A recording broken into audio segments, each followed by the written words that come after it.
You're right. Yeah, let's do this.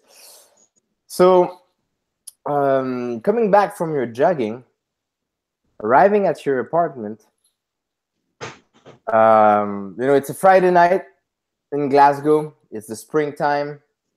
It starts to get warm, out there. The you know the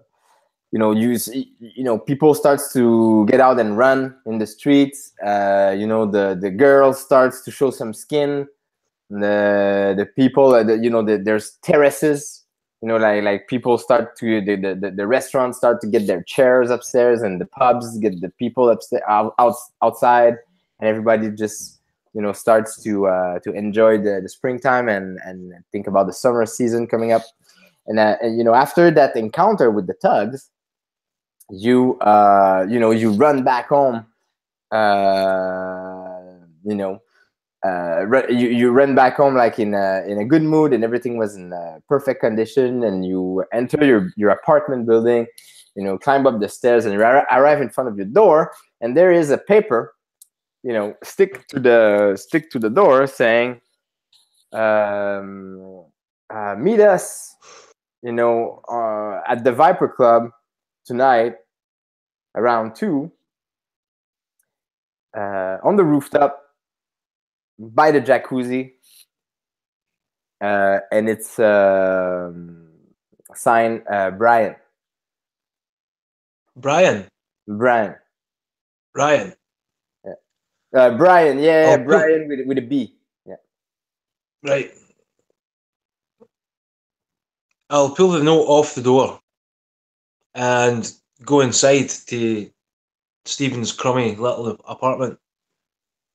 And on my way to the shower, I pass through the living room, which has heaps of books, stacks of books on acupuncture, feng shui, yoga, and such things. And Stephen takes a quick shower as he gets ready to go out into the world, though somewhat reluctantly. But he knows he has to go out and see people or he'll go mad.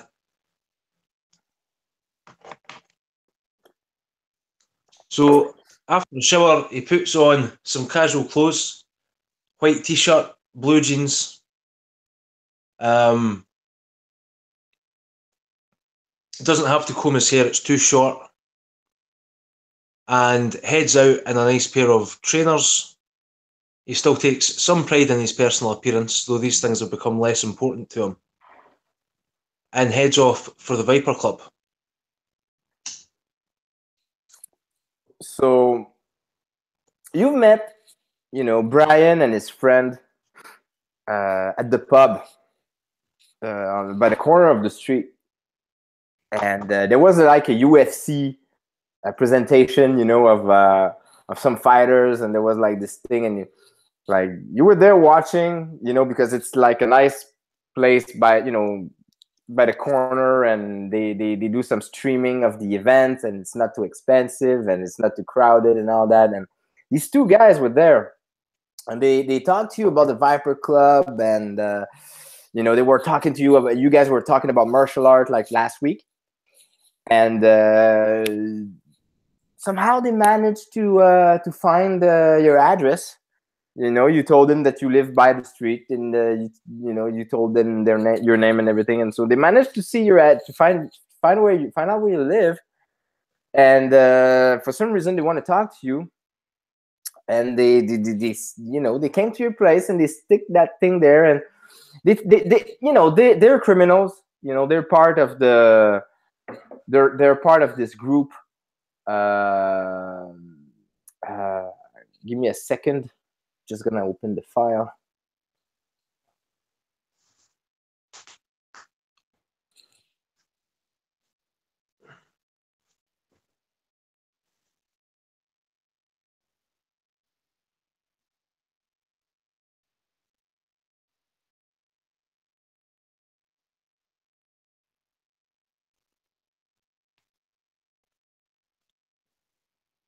As he's walking along, Stephen remembers the shady slightly criminal air of these guys and feels a pang of anxiety. He does not want to get involved in any trouble. You've heard about these guys, and these guys are called the Viper Gang, and they are part of you know these the people who they run the prostitute, they run the drugs, they run the Viper Club, and they're cool guys. They seem like cool guys to you when they talk to you, but they seem like they want to talk to you, and so they ask you to go Right. there. Yeah. Well, in that case, Stephen's not going to socialise, even though he's a pretty lonely guy in a new city. Stephen is going there because if these criminals have found out where he lives and they're trying to contact him, then there might be more trouble if he does nothing than if he goes and sees them.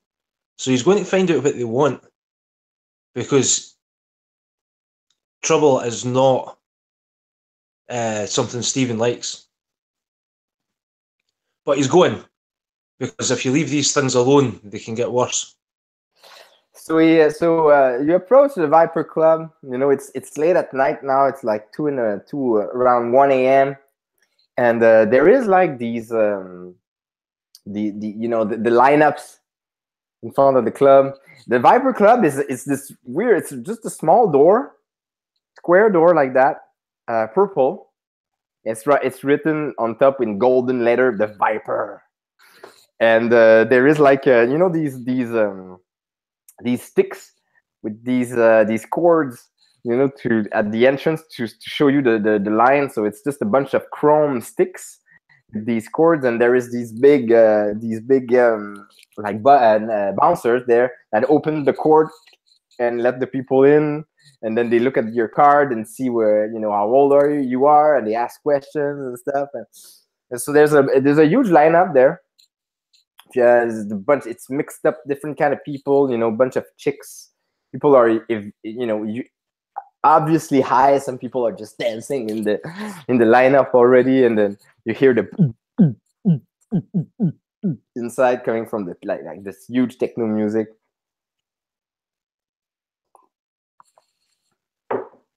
Right. So I've been invited up to the roof by a member of the Viper gang. So Stephen will approach the bouncer rather than waiting in the queue. He'll approach the bouncer and say, Brian wants to see me. Brian from the Viper. Yeah, let's have a roll. Let's have a roll on this. Oh shit! I've not got my dice with me. Go get your dice. You can roll my dice if you like for now. No, go get your dice. It's not a problem. It's not a problem. Don't take a coin to a dice fight.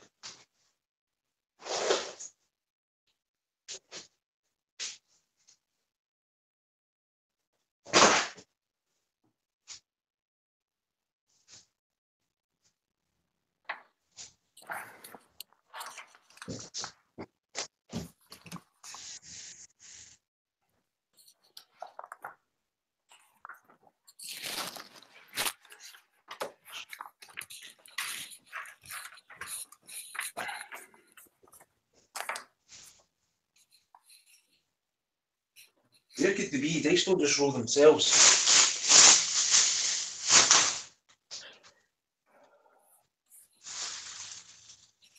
This is what I get for living in chaos.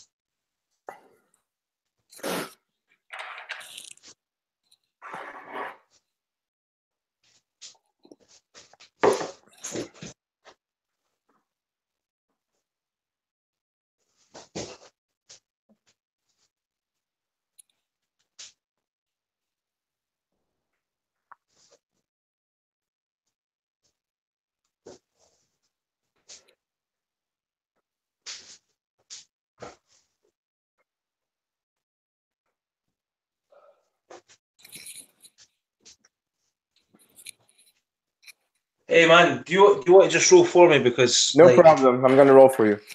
So I don't know what the just fuck these things are. no problem. Just let me know how much you have in the according. You know. Sure. So you will roll charisma and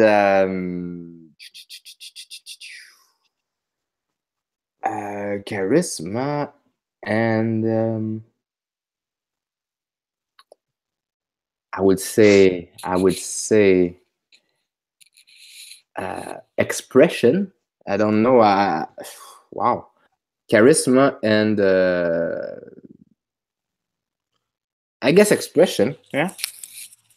Sound. Charisma 2, expression 0. All So I right. think that gives me extra And the difficulty. dude has a wheel. The bouncer has a wheel of 3. So you roll 2 Yeah.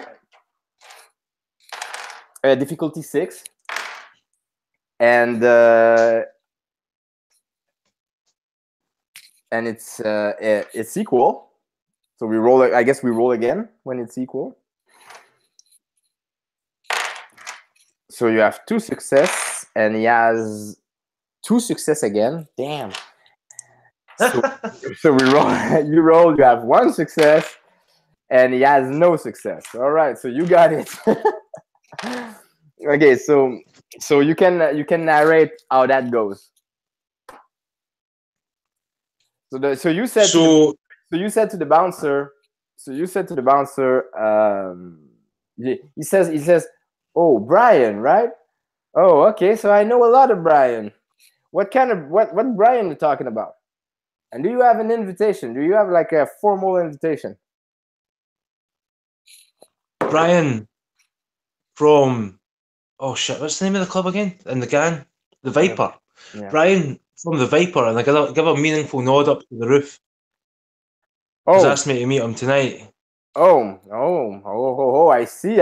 Okay, so you wanna act important and shit. So just let me know. Just like give me more. So Brian, who? I'm asking you, Brian, who? Brian from the Viper. I don't know any Viper. Whatever the Viper Club, right there. It's written on top of my head. You want to play fool with me? Stephen gives a kind of exasperated sigh and he says, "No, that's fine. I'll be happy to wait in the queue." And then his face changed a little, and it's like, oh, oh, okay then. And then he opens the thing, he opens the cord, and he give you like a thumbs up like that to show you the way, and you enter the club. The entrance of the club is a long stairs that goes to the second floor, and the second floor is the huge dance floor. You know, a lot of people dancing and all that. It's springtime, so there's no there's no you manage to skip the cover because you pass through, and the place is already full. Like, people are dancing, there's lights screaming and chicks everywhere, and it smells like perfume, and there's like some smoke in the air. I don't know if you guys still smoke in Scotland in clubs. Do you guys still smoke? Outdoors, no. No. So yeah, This is so you go there, and then you smell perfume in the air. You see the fog, and there's like fog machine and stuff, and lasers, and boom boom boom boom boom, and there's this like really pop and intense like techno music, and people are dancing. You see like ciphers of like street dancers in a corner, like people are just getting moves and stuff, and the big party is going on there. And you when you go through at the end of it, there is a I'll see if I will have you like do a perception, right? Is there a perception in this game? yes, perception is an Perception attribute. and awareness, right? So give me perception and awareness difficulty 6. So awareness is like supernatural shit, and No, alertness no, is no, no. real shit. I will alertness. Right. Cool. That's a dice pool of 5. 5. All right, so 5, Yep. difficulty 6. All right, so you have like you have 2 successes. So let me know. So you okay? So I will start the narration, and you finish. Okay. So entering the room, what you see is that you first you've noticed the stairs to go to the roof. You notice that the guy there are dressed in a certain way. They have like tattoos, and they're tattooed. You know, they all have a different kind of snake tattoo. You know, some of these guys are shirtless, and you can see them on their arms. Some is going on their face and their neck and forearms and or their hand. They all have some kind of a snake tattoo, especially these guys that are looking at the stairs to go up. Right. Stephen also notices some money change hands between 2 of these tattooed figures. And after the money changes hands, something else changes hands, but it's concealed so that the cameras don't see exactly what it is, and neither does Stephen. But he can guess.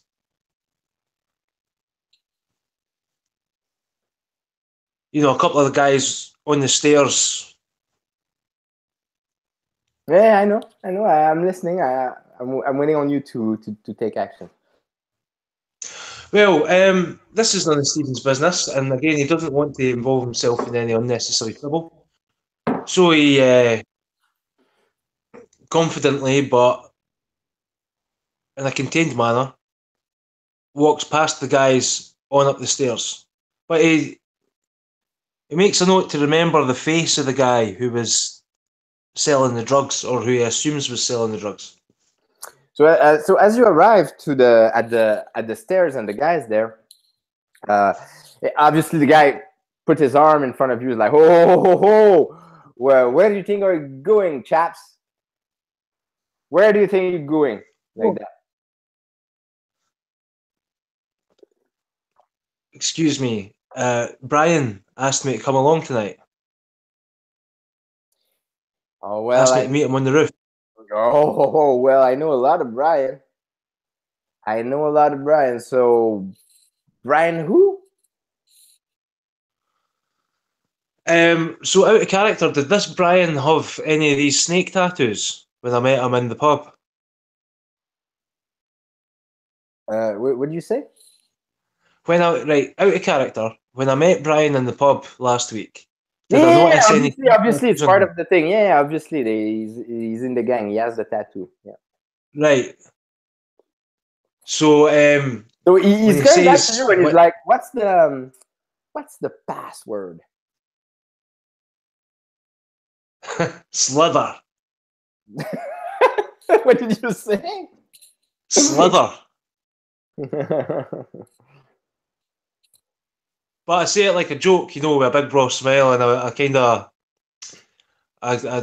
not a secret laugh, but you know, like we're sharing a secret. The Brian dude. has the adder coming up under his chin here. I'm sure you must have seen him around. I bet he's in here all the time. He's So looking at you. I described Brian's adder tattoo under his chin. He's like, yeah, well, yeah, well.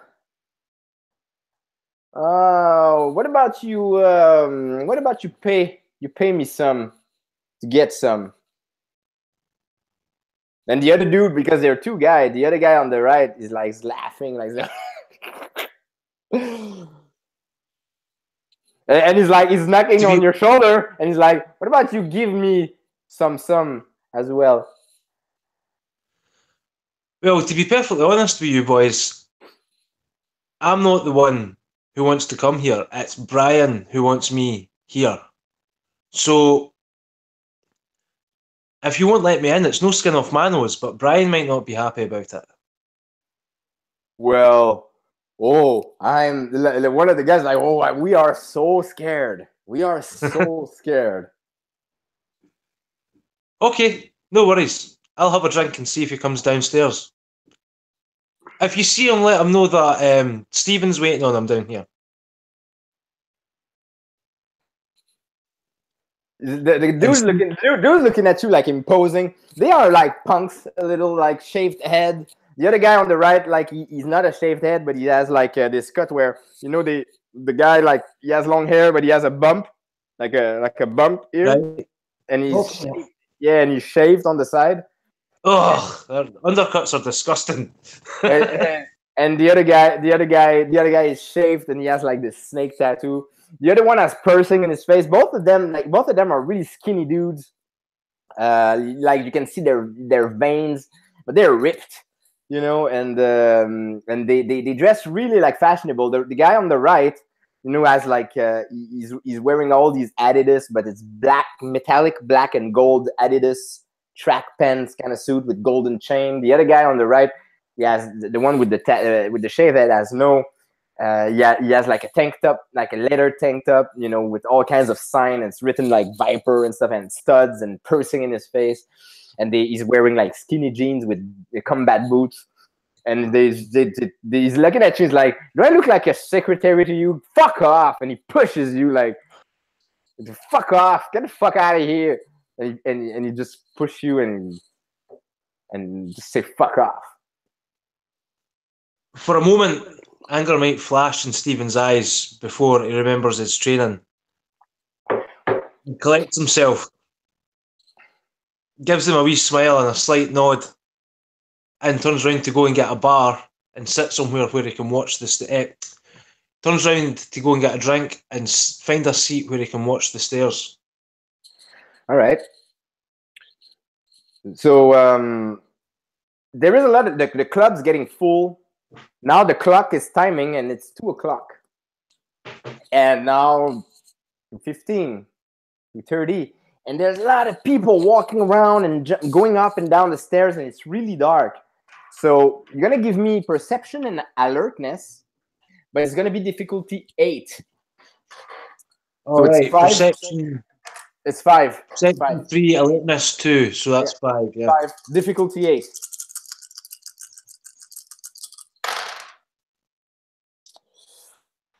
All right, so you got it. But you have a butch. So is the butch canceling the 8 automatically? Each one cancels a success, and if there are Okay. more one successes, then it's a Okay. full-blown botch. You get an 8, but you get a 1. So that's 0 successes. Yeah, 0 successes. So there is a lot of people. There's a lot of smoke all night, and eventually, like, the clubs closes, and you haven't seen Brian going down the stairs, and the bouncers are pushing you guys off toward the exit slowly. So you're still in the club. Well, The music is still banging. The music is still banging, but now the time has passed, and you haven't get the chance to see Brian because there's too much people. Well, I'm thinking before it gets to that point, I'll take action. Well, now this is where we are. So what action are you taking now? Oh, right. So the place is already shut, right? Well, I'll hang around outside for half an hour or so and see if he comes out. Maybe have a look down the alleyway, down the side of the club, see if there's anyone there. So no, but you're still inside. I mean, you know what I'm saying? Like they start. The music is still banging. It's 3:00. They open the light, and they start Right. to bring people out. So Are people coming down from the roof, or are people coming down the stairs? No. Yeah, people are coming down and going up. And there's still the 2 guys there. So all right. So people are still going up to the roof, even though the place is closing. Yes. Right. I'll approach the bouncer and I'll take 20 quid out of my wallet. £20. I'll put my wallet away before I get to the bouncer. Again, I didn't want to walk up with my wallet in my hand. And I'll go up to him and say, You mean the bouncer, or you mean the Viper guys? the Viper guys. Oh, okay. That block the stairs. I was looking at you, Gummy, like, ho! Look what we have here. You got some for me. And he's tapping his friend on the side. He's laughing. He's like, the other guy on the side, like, you better have some for me as well, bro, because you're not going up the stairs high.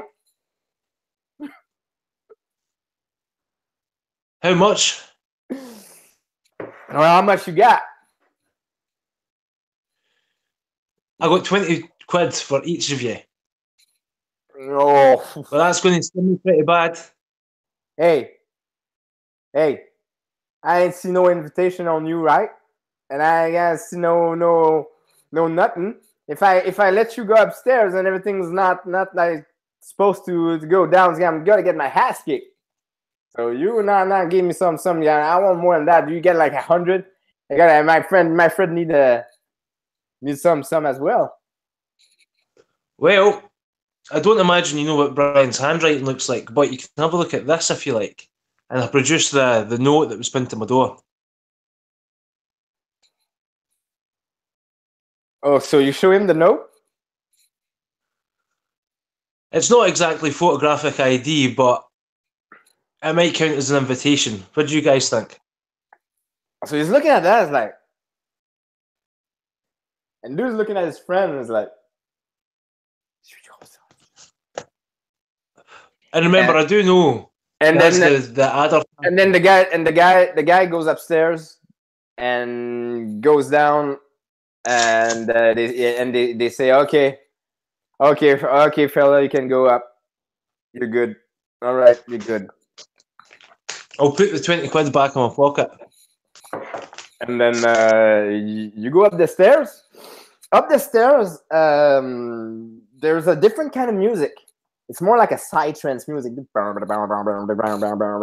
really more like psychedelic. And it's all gang members. The female, the male, it's half and half. There is like a VIP section. So when you arrive upstairs, there's a bar on the right. There's a jacuzzi in the middle, gigantic, making bubbles. The temperature, it's really wet, and the temperature is higher there. There is naked people in the jacuzzi. There's people sitting all around. There is drugs everywhere, like you can see on the table. You are arriving upstairs. People look at you a little, but they don't mind you much. And you see by the jacuzzi on the other side, the two guys, Brian and his friend. His friend's named Joe, and Brian and Joe are there. And Brian, but his name is not Joe, but his name is, the other guy's name is John Doe, but he says you can call me Joe. So he's on the other side, and they are sitting at the table, discussing. And when they see you, they snap their fingers like that. And he stands up, and he has his arm open. He's in chest. So Brian is a tall dude. He has a crew cut, pink, like a bleached and pink. He has the neck tattoo here. He has like he has no beard, like super clean cut. He's in pretty good shape, kind of skinny. John Doe, for his part, is a little fat. Small and fatty, and he's wearing like a t-shirt of a punk band, like with some anarchist sign. Brian, for his part, he's in chest. He has like leather pants, but they are like leather pants that are like all tear up, and he's they are like Adidas as well, like track pants. And he has no shoes, and he's standing up, and they have like a bottle of alcohol and some cocaine on the table, And when he has like some piercing in his eyes and all kinds of jewelry in his fingers, like rings and stuff, and chains around his thing. And as you walk, I'm sorry. Would you excuse me for just a minute? Would you Yeah, excuse me for a yeah, moment? no problem. Sorry. No problem. Oh.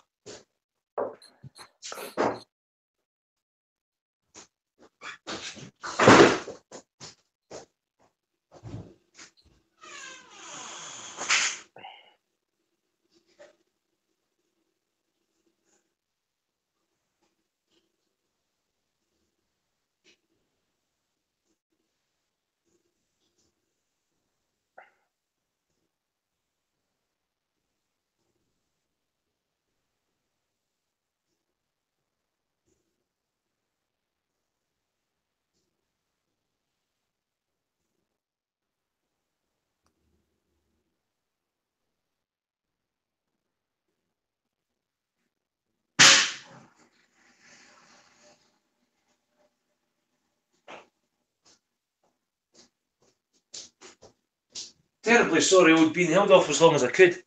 I'm going to grab a quick coffee while I'm on my feet.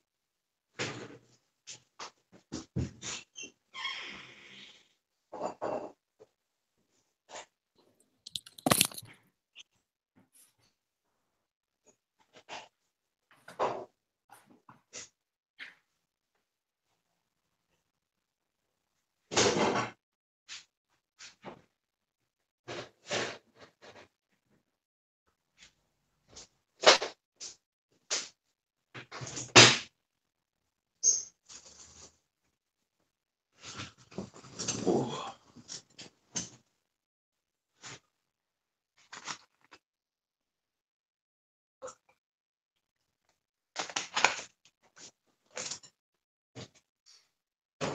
Oh.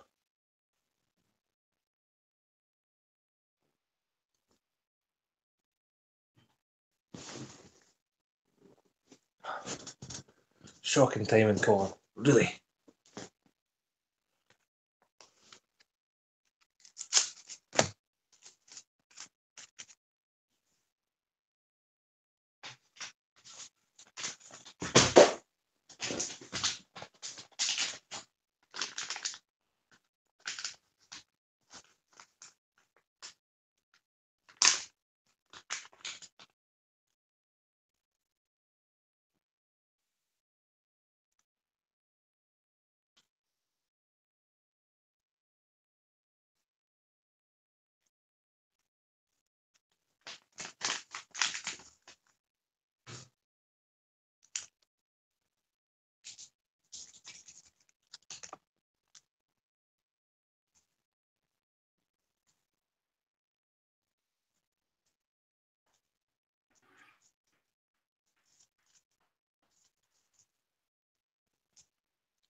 All right. So, are you there? Is it okay? Are you there? Yeah, sorry about the timing there, man. Held off as long as I could. Yeah, no problem, no problem. So, yeah. He stands up. He opens his arm like that, and he says, "Oh!" As you walk toward him, he's like, "Ah, Steven, you're late. That's not what I call fashionably late. I was talking to Doe here, and we were pretty much thinking that you were, playing snake on us, right?" I guess sometimes I'm just too nice for my own good. Well, the most important thing is that you are here and that we don't have to run after you, which would have been unfortunate. What do you think?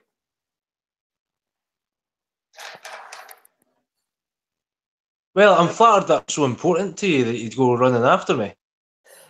Well, you see, the fact of the matter is that you're not necessarily important for us.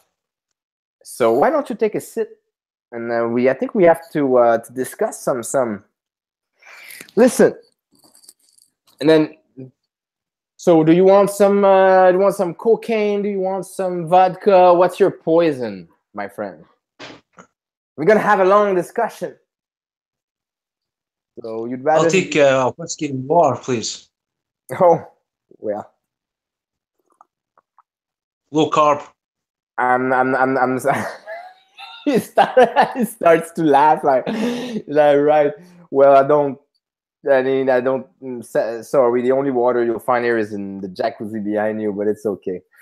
So listen. In that case, I'll have a couple of shots of vodka. Oh, well.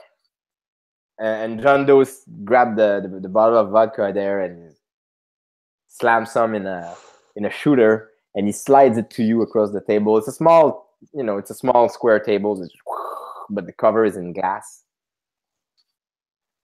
Stephen takes a shot, chugs it back, doesn't quite slam the glass back down, but pretty close to slamming it. Very masculine posturing. It's the rooftop. The Vipers Club rooftop is it's called the Nest, and it's written on the wall, like one of the wall of the building that is the back of the rooftop. It's a section that is higher, and it's called the Nest. And it's written in neon, and it's flashing, and everything is like super like trash but high class and everything. There's probably like 50 people there. It's as big as the building, so it's kind of huge. And you see the old Glasgow, like the light of the city and everything, and some building of the downtown area on the right. And it's warm and comfortable. And as you finish your vodka shot, Brian looks at you and says, "Okay, so let's cut the crap. We see you have powers. We see you know some stuff. We know that you're not from here, and you're hiding here. And the thing is that we are part of a chantry as well called the Akami chantry, and we are from the ecstatic group. We are ecstatic chantry, and we deal with some. We try to have our things clear and suit and sound in Glasgow. So you're aware of the situation in Glasgow. We have the Verbena, we have the technocracy who are coming like from the north and doing their thing in this nuclear reactor there from the last couple of months. And that there is the chorister that are having this war for a long time with the Verbena. I'm pretty sure you've been aware of that situation, don't you? Before I respond, let me take a wee note. All right. He mentioned the verbena. Yep. He mentioned technocracy in a bunker to the north. Yeah. But I have all these notes. I can send it to you as a Word document. If you like, sure. Right. It's more about recording what Stephen knows as opposed to what I know, though. You know. Oh, okay. Say. So, he mentioned choristers. and Did he mention anyone else? no, that's all. And Oh, the and what was the name of the ecstatic sect he said he belonged to? the Akami chantry. Right, Akami, Verbena, technocrats and bunker to the north, and choristers. Yeah. Right. Yeah. Right. That's what it is. Okay, so yeah, he said all that as if I knew. Yeah, it's like you must be aware of all these different kind of these different kinds of entities, No, energies. actually, Well, I listen. don't know how you found out, but as you said, I'm hiding here. Yeah, And yes, you are. Yes, you frankly, are. And try not to bullshit us because we know. And another thing also that's problematic is that you come from Montreal and you've been part of a situation there that is not cool, man. Not cool at all. And you know what I'm talking about. then you must know why I'm hiding and why I don't know anything about local people like me, and I don't particularly want to. Yeah, well, the thing is that it's already too late because someone from your past is here tonight and he wants to talk to you and came to see us first to find you and fact of the matter is that she was pretty right about that because we met you like the week after at that UFC thing at the pub. And since you've been living on our territory for the last couple years, you've been in Glasgow, well, it's on us now. We have to deal with that. So what do you think? Why don't you cut the crap and tell her what happened in Montreal and we deal with the situation here? What happened in Montreal was I got tangled up in a bunch of crazy wizard wannabes and people got hurt. I don't want that to happen again. I don't want to get into any situations like that again. I just want to relax, keep it cool, keep myself under control.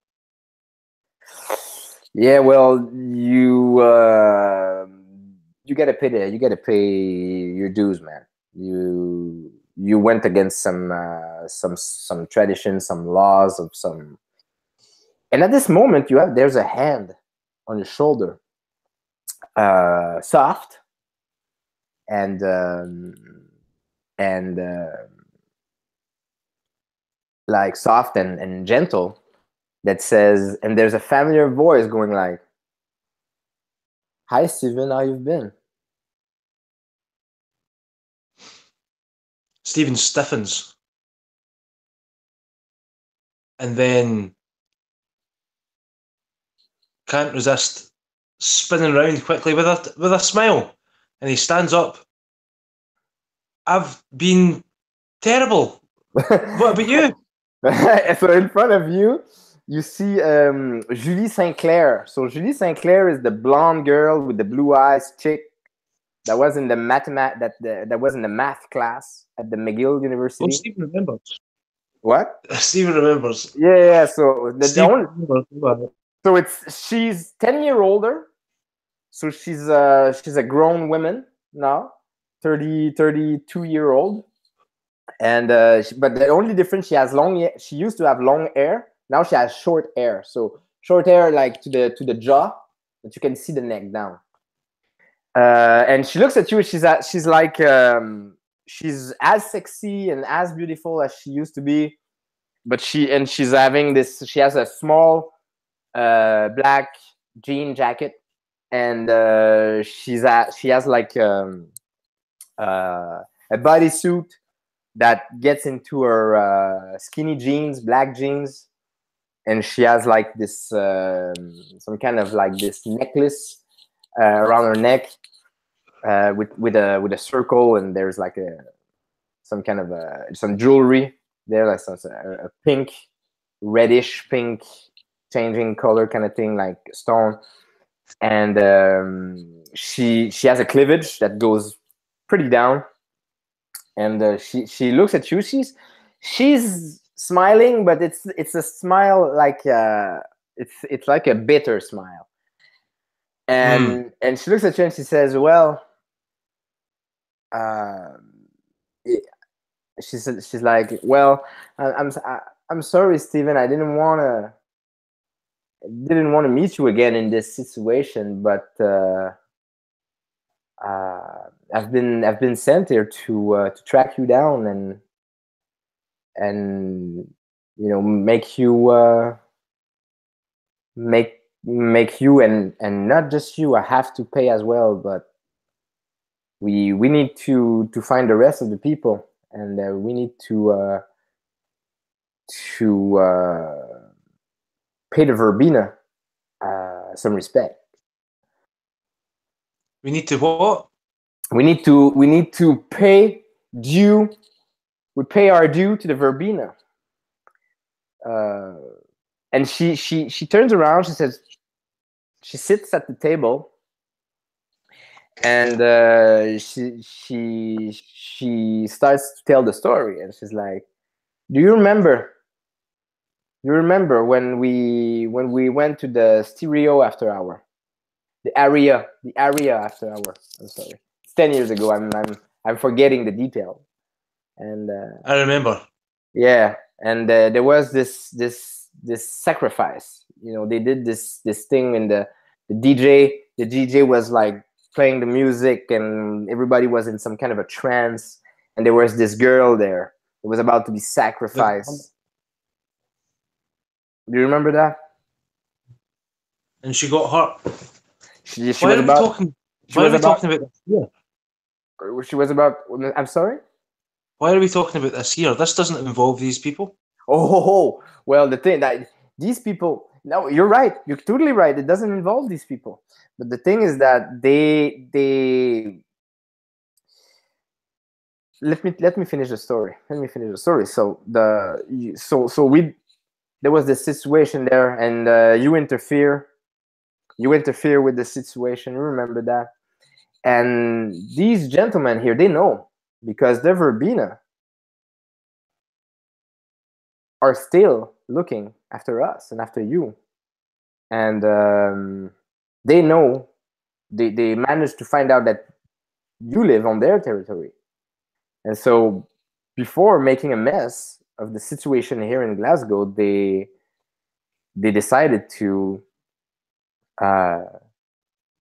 deal with that for themselves. But the thing is that I managed to arrive here at the right moment, and trying to figure out how we can find you, and we can it's a complicated situation, but the idea is that we need to find the other ones, but the other ones are pretty much all dead. Clarice was lost in what happened in Montreal, that you remember. And then the other guy, what was his name? Do you remember his name? The handsome fella. Yeah, the handsome fella. What was his name? Teaching assistant. I'm sorry? Wasn't he a teaching assistant? Yeah, no, I'm not talking about this guy. I'm talking about our friend. Oh man, I don't have the document. Listen, I don't remember. It's been a long time. But this guy went away with the technocracy 10 years ago. So the only one right now that are still around is you, I, and Aline. And I got in touch with Aline already. He's at he's here in Glasgow. I brought him here in Glasgow, and now I got the chance to get in touch with you. And so the thing is now is that the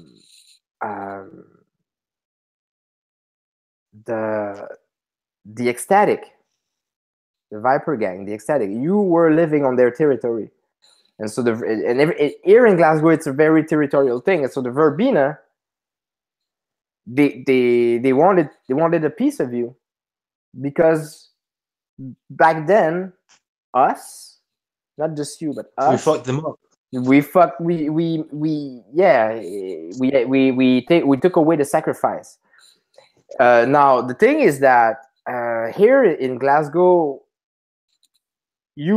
since you were hiding on their territory, they are in a conflict. Like they are in a conflict with that situation. So I arrive. I have to make myself useful. I arrive at the right moment, and now I'm I've been sent from the Hermetics to bring that situation to a conclusion. And so there's not a lot of different things we have to do here. There's a lot of different kind of situation, but we need to talk. We need to discuss, and we need to cut clear the things. So now listen, these gentlemen here have something they need, and you can clear your name with them by doing it for them. This is not my business. Then after we meet at my hideout, and I will contact you, because I know where you live. I have the information now, so I'm gonna contact you later on in a couple days, and we'll see with Aline, and we'll see what we can do about that, about the situation in Montreal. But now you need to deal with these nice fellas here, because they don't want to get any trouble with the Verbena, and you don't want to get any trouble with them, I guess so. So thanks, Julie. It's good to see you. it's just no problem. But you remember a lot of shit happened in Montreal, and we still need to figure out some of the stuff there. But we lost 2 people already, so it's on the 3 of us to deal with the situation. They will. I mean, look. I said to the Montreal Hermetics that I will settle it down, And Rashid is still the guy there. Rashid is took the place of Dr. Gallagher. So Rashid sent me, actually, and so remember what you did. Remember what you did with Rashid. You actually stopped him from doing what he had to do. And so he has a grudge on you. I'd hate to mess up that handsome face of his. Yeah, but there's another guy. There's another guy we lost. He went with the technocracy. I don't remember his name, but he was a really depressive nerd. But anyway, so, and Clarice. Well, poor Clarice. She got shot by the police when we tried to cross the barrier, the quarantine zone. Remember that? That was a mess. How could I forget? Yeah, well. Anyway, I have to get some sleep. I've been jet lagged for the last week or so. I've been traveling to Romania as well to reach Aline, and when I came back, these 2 gentlemen mentioned that they sent you an appointment here, so I'm still jet lagged from that trip to Romania. So I'm gonna go back to the hideout now and try not to try to be reasonable. And then she I'll stands look up. forward to seeing you again. I do not look forward to hearing from the Hermetics. Well, we'll see about that. And then she stands up. You know, she gives you a hug, and then she salutes politely the other guys, and then she leaves. And the other guys are looking at you. Is like, wow, what a piece of ass! Jesus Christ, my man. So Should have seen it in college. well. So let's see about that. So you seem to be quite a piece of work. You know, you don't like rules. Don't seem to like rules, Hoy. Rules are all I have now. But one of my rules is not to get tangled up with people like me. Well, listen. Your dirty little secrets from the past are safe and sound with us. We don't give a shit. We don't give a shit about anything. All we want is to get our money, to get our stuff together. But the thing, though, is that you came to our territory and hide. Now the Verbena might gonna think that we hided you, and that we are, you know, the same kind of people that, yeah, and we don't want to deal about that. And so listen, I've been sent by I've been sent by what's his name?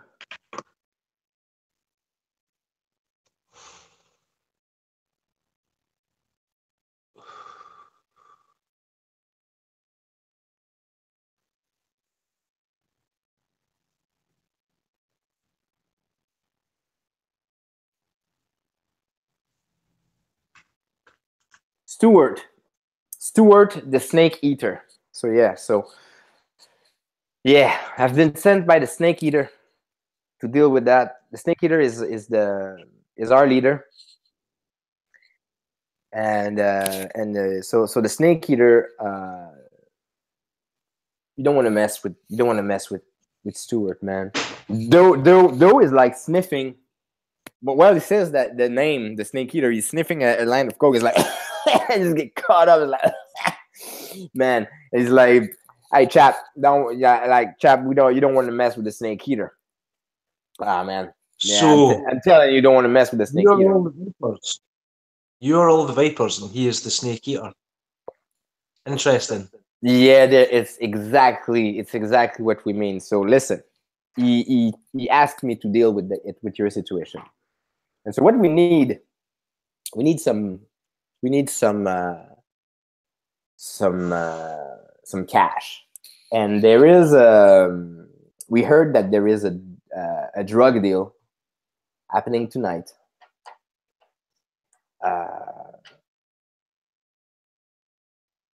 And it's coming by boat. And there is it's not I'm sorry, it's not coming by boat, it's coming by train. And there is a train.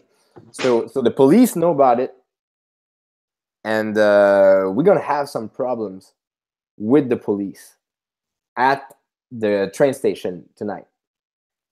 Because the thing is that they know we need to grab that package, and the police are going to be all over the place, and and it might going to get complicated. And we heard that you're quite capable as a henchman, and so here's the thing: you come with us, you manage to help us get that package to Snake Eater, to Stuart, and you're clear. If you don't, we have a problem. We go to the Verbena, and we bring you to the Verbena, and they deal with you. I need to go home and get my tools. Yeah. Well, what do you think? What is it? Is it a yes? You wanna deal with it? I acknowledge I owe you one. All right. But then after this, we're cool. Oh yeah, we're clear. We're clear after that. Yeah, clear. Good. All right. Do you have a plan for dealing with these policemen? Yeah. Well, so here's the deal. When we're gonna go at the train station, first we're gonna have to arrive there stealthy. It's gonna be you, me, and Doe here. And the idea is that there's a wagon C45, and we need to open it, get the package inside. The package is going to be hidden in the sand. It's a wagon full of sand, so the package is going to be hidden in the sand. But the thing is that the only way to open this wagon is from the top, because if you open it from the side, everything's going to fall off. So what we need to do is to get inside the wagon and search in the sand from the top. Follow me? Right. Yeah. So the problem is that once we are in, we are easy trapped by the police, and they know. That's why they want to get us. So the thing is that we're gonna have. I'm sorry. Sorry. Carry on. What I'm saying is that I'm a pretty capable fighter. John Doe here obviously is not, but he's he can go inside. He can go inside and deal with the situation from inside. So my idea was that, we get from, there's one guy down trying to deal with the police, one guy on the top protect to get locked, and the signal's cutting out there. I had you up to. There's one guy down below dealing with the police. Yeah. So and there's another guy. I would say this. Depending on what it looks like, but I'm pretty sure that like the idea is that there's probably one side of the wagon that's going to be open, or the other side is going to be next to the other tracks, because it's at the train station, so it's different tracks, right? And it's cargoes. So one guy on the top, I'd be on the top, looking out for the police that will arrive from the top, and you'll go down looking out for the one that's going to come from around. What do you think about that? And John Doe's going to be. I'm sorry? John Doe's going to be on top looking for the package, yeah? John Doe's going to be inside looking for it. It sounds to me like it could easily devolve into a all-out brawl with 10 or 20 police officers. Well, we'll see about that. Cameras at the train station, so. Well, we'll see about that. If we manage to go there without being seen, maybe everything's going to be fine. So we'll see how that can, we'll see what's going to happen. But yeah, man, this what we have to do. We're going to have a couple of guys, looking around, but that's about it. We need to be. What about this? I'm sorry? What about this? When does the train arrive? How long until the train arrives in Glasgow? Oh, the train is already there. We have to go pick it up. Oh, right. It's tonight. Okay. It's tonight. We need to go. We need to go in before the sun comes up. So, yeah. All right. I need to swing by the house and get my tools. All right, let's get ready together, and let's go with you, me, and we already have our stuff here in the basement. So we get your stuff at your place after, and then we drive all the way there. Let's hit the road. All right. So now, what I think we should do is basically just you know you can have your scene role playing, get some narration at your apartment, how you get ready and everything, you get stuff, and then I will narrate the way that scene is gonna unfold at the train station and the area and the way it looks like and stuff. And then we go about that, and then we see from there what happens. And yeah, so this is the situation we have right now. So the guys go downstairs, and they grab some stuff. They grab some you know John Doe grabs himself like a gun. Brian grabs himself like a stick, like a telescopic stick, and a knife and a gun, and then they get themselves like these black things to cover their faces, like caggles. I don't know what you guys call them. What? A balaclava. Yeah, there you go. Boom. They get themselves some balaclavas, and then they get into a car. The car is like a really nice like sports car, like Japanese sports car, like a Mitsubishi, black with some electric and metallic colors on the side, like fire from not like fire, but like snake scales like from the wheels. That kind of glow in the dark. And you get inside, and it smells like weed in the car, and there's like this techno music like coming out from the big speakers, boom boom boom boom, and then they drive all the way to your apartment, and they say that, are we gonna wait here? We're gonna wait in the car. They doing drugs in the front, and don't be too long. And so you get a so that's they're waiting for you outside. On the way there, as we're driving, I'm going to say to them, you've got a knife, and you've got a gun. Do you plan on killing these men for doing their jobs? The dude, John Doe, just turned down the music, and he's like,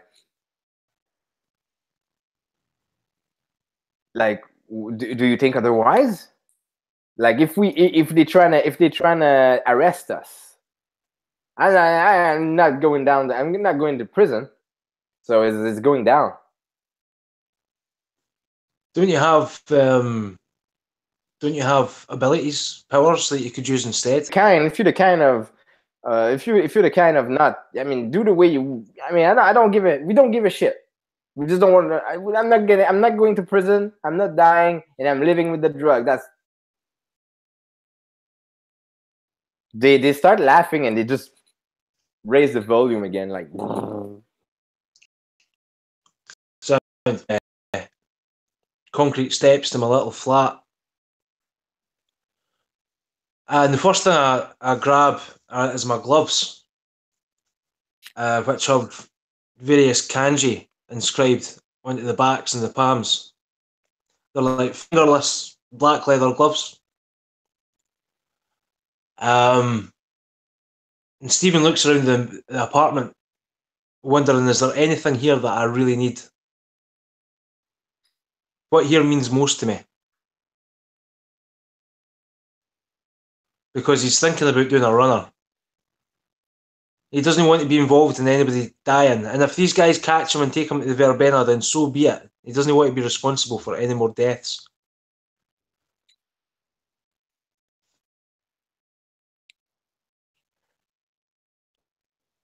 But what about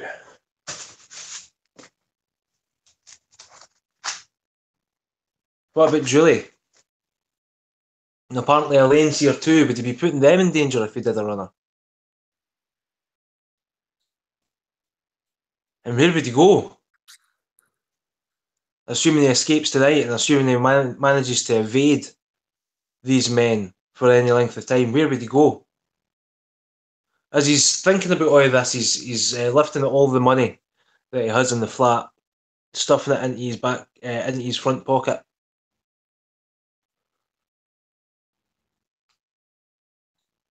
If these men murder a policeman, it won't be me that's done it, but I will be helping them.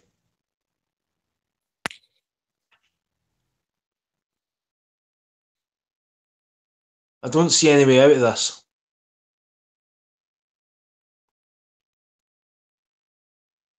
Fuck! And he goes down the stairs to the car, still unsure what he's going to do about this. So you were hearing the bass from outside, like when you were inside your apartment gathering your stuff, and so boom, boom, boom, boom. You get inside the car, and then the car make the tires scream in front of your apartment building. And are you still there? Are you still there? I don't see you.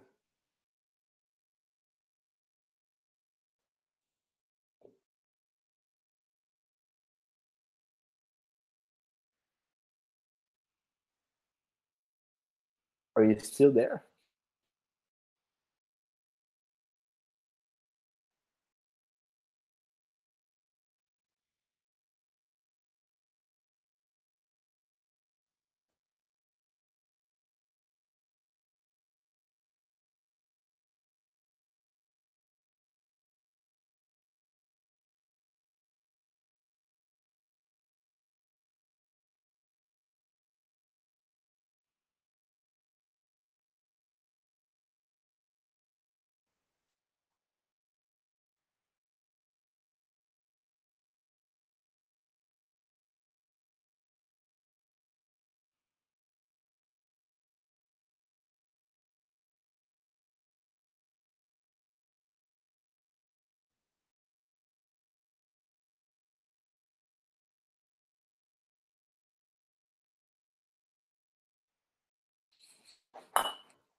All right.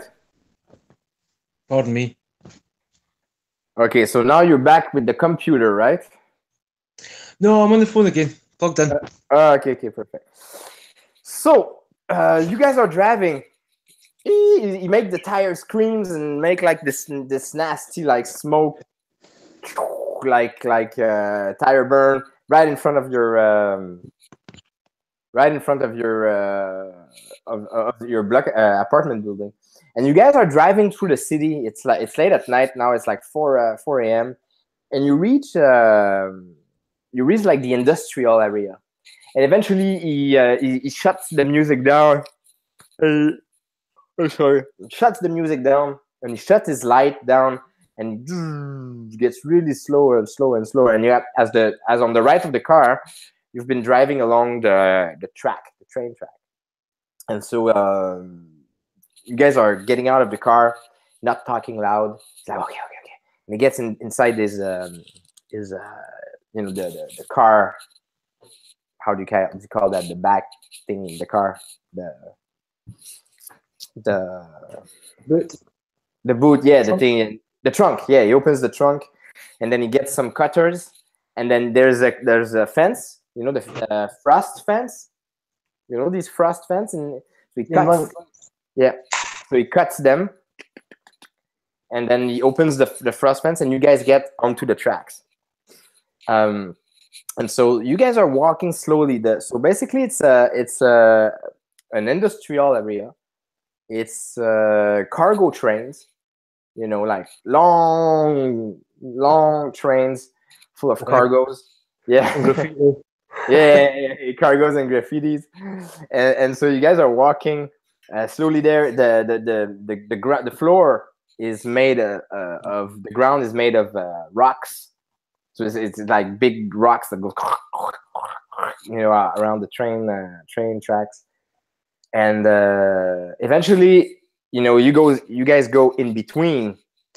It's like long corridors of trains and stuff. And at this moment, he stops and he says, so Brian says, okay, guys, so this is where it's going to be tricky, right? So the wagon C45, you see, we are at C30, so it's 15 wagon down the line.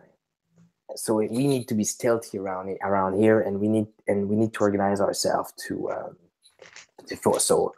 so I'm gonna go up with John Doe, and you stay down here and you take a look and make sure nobody gets on top, because we need to be able to we need to go inside, and there's nobody to close the hatch on Doe. And so we're gonna take, we're gonna make sure everything's fine. So Wait a second. Yeah. Before we get started, I need a second to prepare. Should have done it in the car, but never mind. Just give me 2 minutes. Yeah, no problem. So Stephen kind of like flexes his arms like he's going to show off, and then he quietly sits down on the floor, holds his hands together on his lap, and closes his eyes. So I'm going to perform a magical effect. All right. Mechanically, I'm going to use Life 2 to increase my dexterity. Yes, yeah, no problem. Right. Would you like me to describe the flavor of how he does that before I roll the dice? No, right after. Yeah. So okay. You want to increase your dexterity. So how is it gonna work? Like paradigm wise. Yeah. So what you do is you are meditating. So it's coincidental. Yeah. And then the idea is that you're using Life 2 manipulation to you.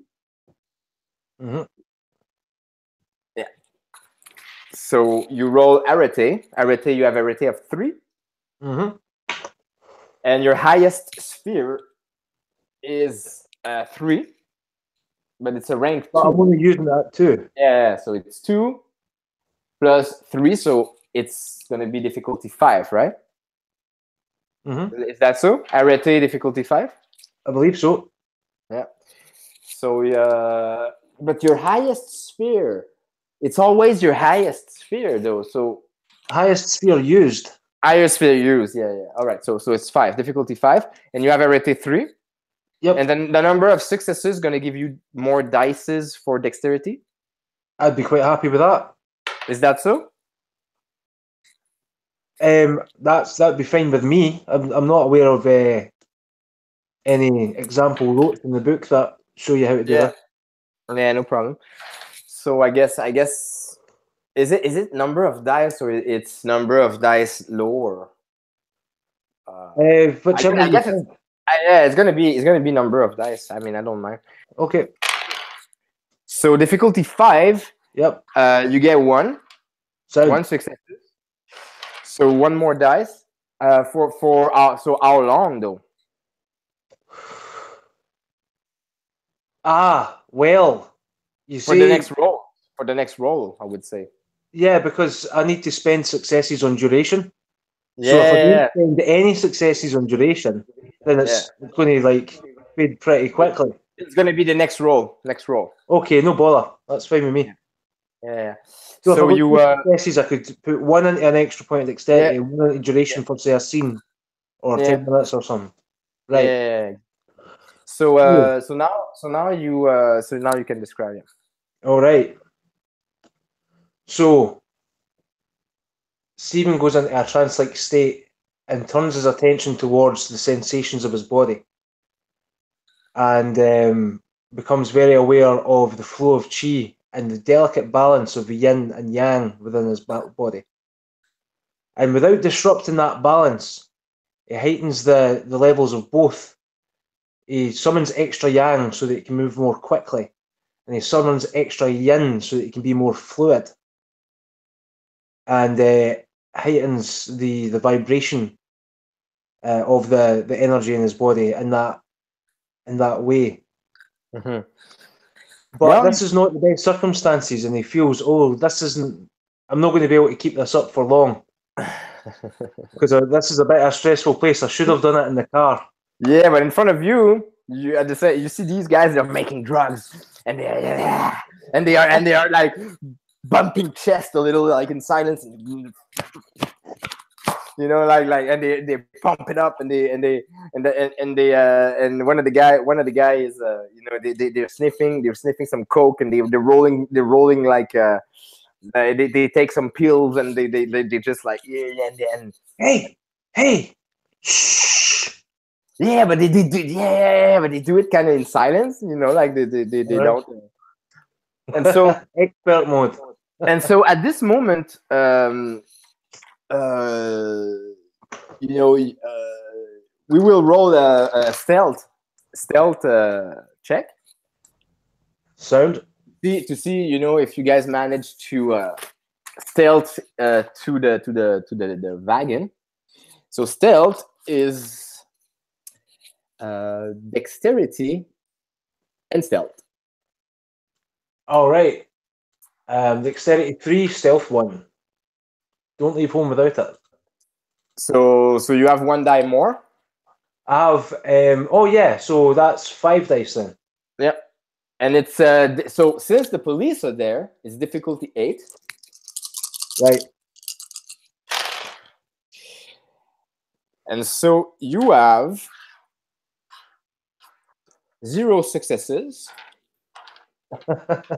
I can show it to you if you want to see. Do you see? That's cool. Do you see? The 0's a 10 though, isn't it? Yeah, but there's a 1. So damn. Oh, wait, you don't have a 1? There's no 1 there? Is that 7? Oh, yeah, there's no 1. So you have 1. You have 1. I don't know where. Yeah, that's perfect. You have 1. It's a 7. I thought it was a 1. Okay, so you see it, right? Do you see it? I'm sorry. Wait. No, it's cool, man. It's cool. I believe you. Okay. Games master, you can't cheat. It's impossible for the games master to cheat. Yeah, I don't want to cheat. I don't want to cheat. Yeah, It's that's really cool, man. Okay. it's really important, especially in this situation. Now these guys, they need to do the same, and so they have a dexterity of 3, and they have a stealth of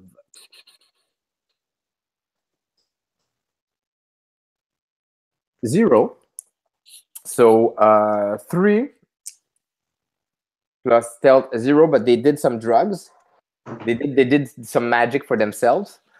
All right. Oh yeah, and you did some magic as well. So you have Oh, I no got the bonus dice. I yeah, got the yeah, bonus. yeah, and there's no paradox because it was coincidental. And so these guys, they have 3 dice, but they have 1 more dice because they did their magic thing. Difficulty 8. And so this guy, the first guy has none. So Brian has none. And the other guy has none neither. So here's the situation. Guys are getting these guys are getting super excited. And so as you guys are getting closer, you stay down. And so like I said, like the situation is like this. This is the train line. So there's imagine a view from the top, right? So there's a lines of train like that. And the C45 wagon is this one here, and this is open field. Right. And so this is the reason why he wanted. So there's tracks here, and this is the wagon. So they coming from behind, and they climb on top as you stay down here to look around here, right? Right. Perfect. So they are like super excited, and they take the drug, and they become like they become a little bit too intense. And so they climb up there, and they start to bang on the hatch and try to open up the hatch, and they make all kinds of sound. And so as they do that, John Doe gets inside, the thing, and Brian stay outside, and you can narrate the way you approach your position down there. All right. So Stephen is almost between 2 cars, but he's got his head poking out so that he's still got a 180 field of vision. Yeah. And he's down quite low. And he knows they're making noise, but to tell them to shut up would only make more noise. So he is looking for any policeman so that he can intercept them from his hidden position. Yeah, so the thing is that... And if he doesn't see any, then that's cool. Then he can just wait and see. Yeah. He's laying an ambush, Yeah, definitely. And since you've been stealthy, they haven't seen you. So there is 3 cops approaching, and they have like a SWAT. They are like in a SWAT position. Oh, you're fucking kidding! They've got guns. Oh yeah, of course they have. Of course they have guns. So there's 3. This is Britain. We don't have guns for police. Or we do, obviously, for big deals. But so I didn't expect to see guns on the police. This is scary shit.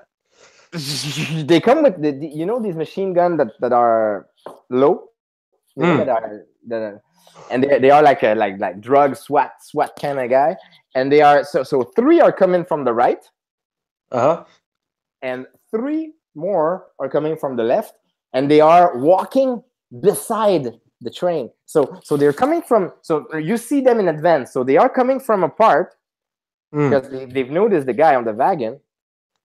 But what they did is that they are getting closer to the train, so they don't see them because they haven't seen you. And so you have 3 coming from the right and 3 coming from the left, approaching, like that. And yeah, so that's what you see. Right. You see them they're getting closer there and approaching from both sides. And you have one move before they get at you. Right. Well, I don't know how feasible this is then, but what I was thinking was I could hide a bit further back between the carts, and then as the 3 SWAT guys go past, right, I could come out and incapacitate the one at the back, trying to be silent about it. Not likely, probably very difficult. But hopefully, if I come out behind them, then I can incapacitate one before the other two know I'm there. That's the plan. All right. So, so what's gonna happen is that there is 3 of them that's coming from the left and 3 from the right. What you want to do is you want to let the 3 from the right pass and incapacitate the last one to get one out. All right.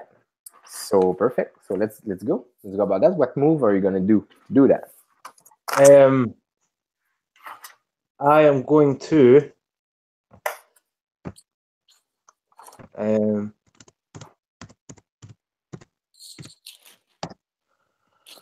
I'm going to use the nerve strike or pressure point strike in the martial arts maneuvers. I see it. And I'm going to enhance it with some magic. All right.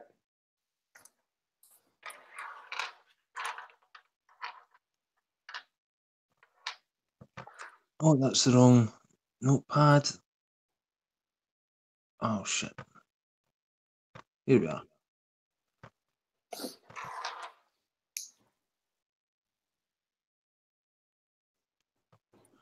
Right.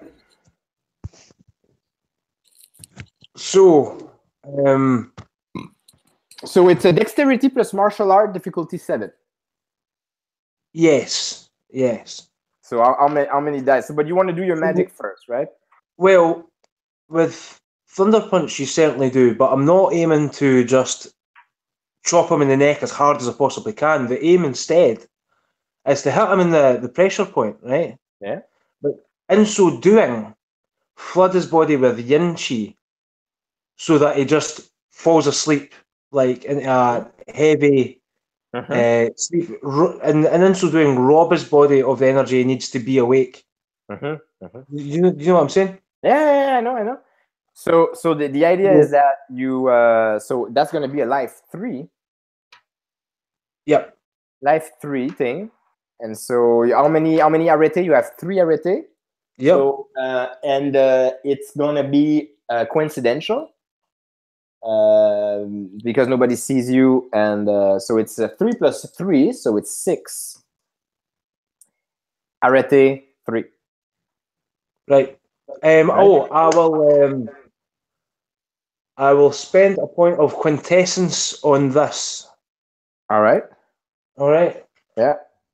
So one more die. Start off with quintessence equal to your avatar score, eh? So yeah. Cool. Marked one off. All right. So difficulty 6. Yeah, but lowering the quintessence, spending the quintessence lowers it to 5, I believe. 5. All right. And there is no successes, but no butch. Right. So I'm just counting on the pressure point strike here to take him out. So now you have no. When you fail magic like that, do you get some paradox? I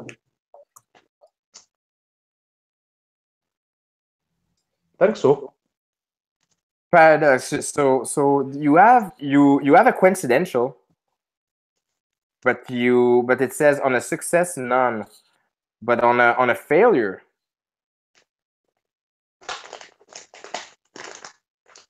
When you fail, is it just nothing happened? I think on a botch you get on a botch, yeah, but you nothing if you don't botch. So that doesn't work. And then you roll your dexterity martial art difficulty 7. So how much die you have? That's 6 dice. 6? And I'm going to spend a willpower point on this roll. All right. So willpower. So one more die. No, it's an automatic success. Oh, willpower is an automatic success. You don't even have to roll. No, you still roll. Okay. but a roll might have 1 success or 5 successes. This adds 1 to that score.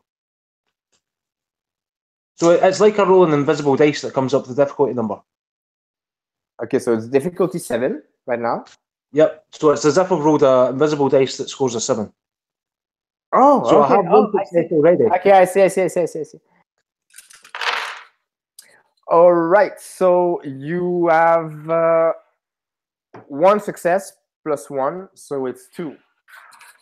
Shit. So that is not enough to trigger the nerves and possibly stun him. Wait, I have to do the stamina roll. No, you don't, because I have to score. Oh, you need 3 successes. I need 3. Shit. Yeah. So strength plus 3 bashing. So this is the damage that guy gets. Yep. Alright. No, we then have to make a damage roll. So that will be, how many successes did I score? 2. 2. So after the first one hits, then the second one adds a damage dice. My strength is 4, so that's 5, and the damage of the attack is 3. So we now roll 7d6, difficulty 6, and that'll be how much he has to soak. All right. So how many dice? You're rolling 8 dice for damage. All right. Strength 4, 1 extra success, and the attack damage is 3. Difficulty 6. Difficulty 6. All right. So he gets 2 damage, 2 bashing. Holy shit. Stephen, I thought you knew karate. All right. So he gets 2 bashing. And he soaked that with stamina and his armor, if he's wearing SWAT armor. Yeah. So he's. Oh yeah. I need to soak that shit. On top of that, right? So, stamina. No, stamina is. Oh yeah, stamina. Difficulty 8. Stamina of 3. Difficulty 8. 6, isn't it? Stamina. Difficulty 8. Right there in the No, book. that's not the soak roll. That's the roll to resist the nerve damage. But I didn't. Oh yeah, there's no rule. Yeah. So right now, I don't have to do the stamina roll. You roll your stamina and your armor rating to soak the 2 points of damage for the attack. And the armor rating, the SWAT armor's maybe 3. I confess I don't know. It's been years since I read the armor rating for SWAT armor. It's just a Kevlar vest, so it's 3. Cool. All right. So they roll. So he rolls stamina, and plus the 3 dice, so 6 dice. 6 dice, difficulty 6. Difficulty 6. So I have 2 successes out of your 2 successes, 2 damage of bashing, so nothing happens. I've just tapped him on the shoulder. You just tapped the dude on the shoulder. Woohoo! So I'm gonna describe that shit for you. So you were hiding in the dark. The dudes are passing by, and they have these. They wear a hat, dark hat, and they have these guns, and they have the Kevlar vest, and some combat boots, and they are dressed in black, and they really light and easy to they want to move fast, so they walk, and then you you give them the karate choke on the neck, but you didn't you hit it on the belt of his Right. machine gun thing, and then that was already on the Kevlar vest shoulder thing, and so he's just you didn't see it in the dark well, and so you hit it there, and it makes a little sound. Just turn around, it's like, what the fuck? And then the guys are turning around, and so what's happening right now is that the 3 that were coming from the left I already say like it's an ambush, so they climb up and they reach Brian on top, and you are stuck with the 3-1 down there. Right. These three guys. So it's initiative. They turn around to you, and now what's up? Close combat thing situation. So Right. Shit. I quite liked Stephen while he lasted. what do you say? I quite liked this character while he was still alive. Right. Well, Initiative. we'll see. We'll see what's gonna happen. Let's go down to business. So Yeah. initiative. So these guys have initiatives. Where is it? How do we do initiatives already? I don't remember. We did it last time, and I was like, "Fuck." Wits and alertness. Plus a D10. Yeah, that's the thing. Yeah, it's So what did you say? You say alertness and dexterity. Wits and alertness. Wits. Yeah. Yeah, and you just to that you just add a single D10. Yeah. All right. So. Oh, nice. It's difficulty 6 as well. So. All right.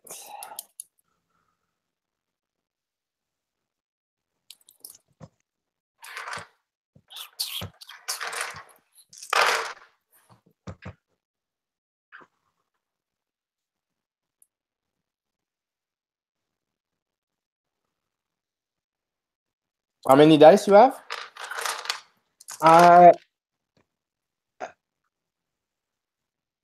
It's just a single D10 with 2 stats added numerically, but we can do it with dice. They did it that way in previous editions. What did you say? Oh, I'm sorry. Did I? Okay, Right. so you roll one. Oh yeah. So you have like, yeah. I remember. It's easy. It's faster that way. So you roll the thing, and you just add the number. Yeah. Of the dice pool. Oh yeah. That's nice. Yeah. So they have 7. They have 7. So the first one has no successes. So it's 7. The other one gets 1 successes. So he has 8. And so much faster. And the other one has no, so he has 7. Boom. Now you, how much you have? I have a score of 5. 5. Plus a D10. You have nothing, so it's 5. Nothing. Yeah, no successes, so it's 5. Don't you mean like the 0 on the dice is a 10? You making a joke? No. You have a 4. So you roll. I roll the die. And you have a 4. Right. So it's no successes. No, if you rolled a 4, you add the 4 to the wits and alertness for the final initiative score. So you rolled 4. Oh, and Plus so you have 5, so it's a 9.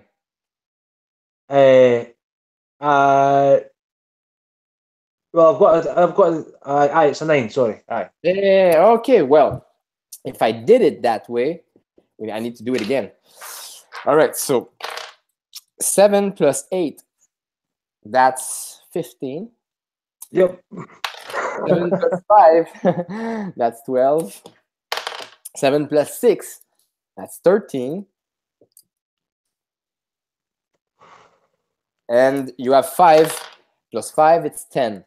All right. So these dudes react really fast. So you hit him. The first one. So the first one that you hit turns around, and since it's close combat, he wants to hit you with his machine gun. So he attacks. So it's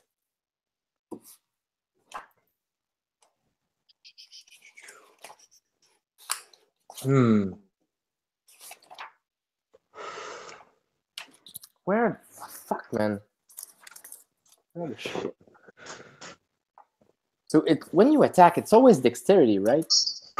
Usually, It if you're seems. hitting me with a gun, it will be dexterity and melee, or dexterity and firearms, depending on how you want to do it. Yeah, that's the way it goes. Yep. So dexterity plus melee. So 3 plus 3, 6. Perfect. Difficulty 6. So do you dodge or block or anything like that, or you? I think No, no. no. All right. So I have 5 successes. Cool. So So that's 4 extra successes yeah, that's 4 extra successes that goes. plus his strength plus the damage of the weapon. All right. So damage of the weapon is just like it's a how do Oh, you call that? that'll be for the bullets, eh? That'd be like it's like a no, it's not bullets. It's just I'm so saying the written damage for the weapon will be the bullets. no, because it's he doesn't shoot at you. He hits you with the gun. Do you understand what I'm saying? Like you hit Oh him yeah, like I see. that. That's what I'm saying. So the damage will be different for that recorded on the weapon fucking weapon outline. Yeah, no, it's not. It's I'm looking for a improvised weapon thing. So it's gonna be it's the same as a staff. Like Yeah, it's I'd say +2 damage to bashing. it's actually less than that. It's +1. Sound. Yeah, it's +1 bashing. So it hits you with that. He has a strength. You said he has a strength of. I said he has a strength of 3. So I roll 3 plus the damage, which is 1, Plus the 4 extra successes. plus the 4 extra successes. So I have I have 0. I have 0 successes on the damage From because 8 dice? I have 4 dices, but I have +4 because Yeah. I have these. So it's yeah, I don't have +4. 4 dice. So you get 4 bashing. No, you roll 8 dice. Oh, I roll again. Oh, okay. You roll 8 dice. Oh, okay. I roll again. Okay, so now, boom, man. Yo, you're a lucky bastard. Look at this fucking guy. I don't know if you see this. Do you see this? I see 4s and 5s. Oh, he's got a 10. Yeah, but I got a 1. So nothing. But ones don't count on damage rolls or soak rolls. Are you serious? I'm serious. Okay, so you get 1 bashing. Yep. 1 bashing. Okay, I've got 3 stamina to soak it with. So can you soak? Yep, if it's bashing. So 4 stamina. 3. 3 stamina. And you have 1 success. So nothing. So you can narrate how that goes. When Stephen sees that the guy's going to hit him with the gun, Stephen keeps his eyes on the other 2 because he's more worried about being shot than being bludgeoned. And he kind of absent-mindedly intercepts the blow with his arm, not fully blocking it, but slowing the blow enough so that when it hits his chest, no real damage of any import is done, because Stephen is keeping his eyes on the other 2 to see if somebody's about to shoot him. You know? That's what he's more worried about. So dude is turning around, like you hit him on the shoulder, and he's turning around. He's just try to slam you on your face, and you manage to like slowly like just. That's what you said. That's what. It's not a full block. It's just absent-mindedly, but it means that it hits my chest instead of my face, and I keep my feet, and it's nothing to worry about.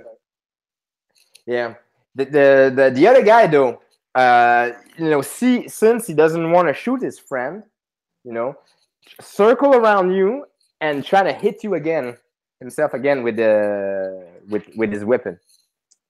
Sound. No response.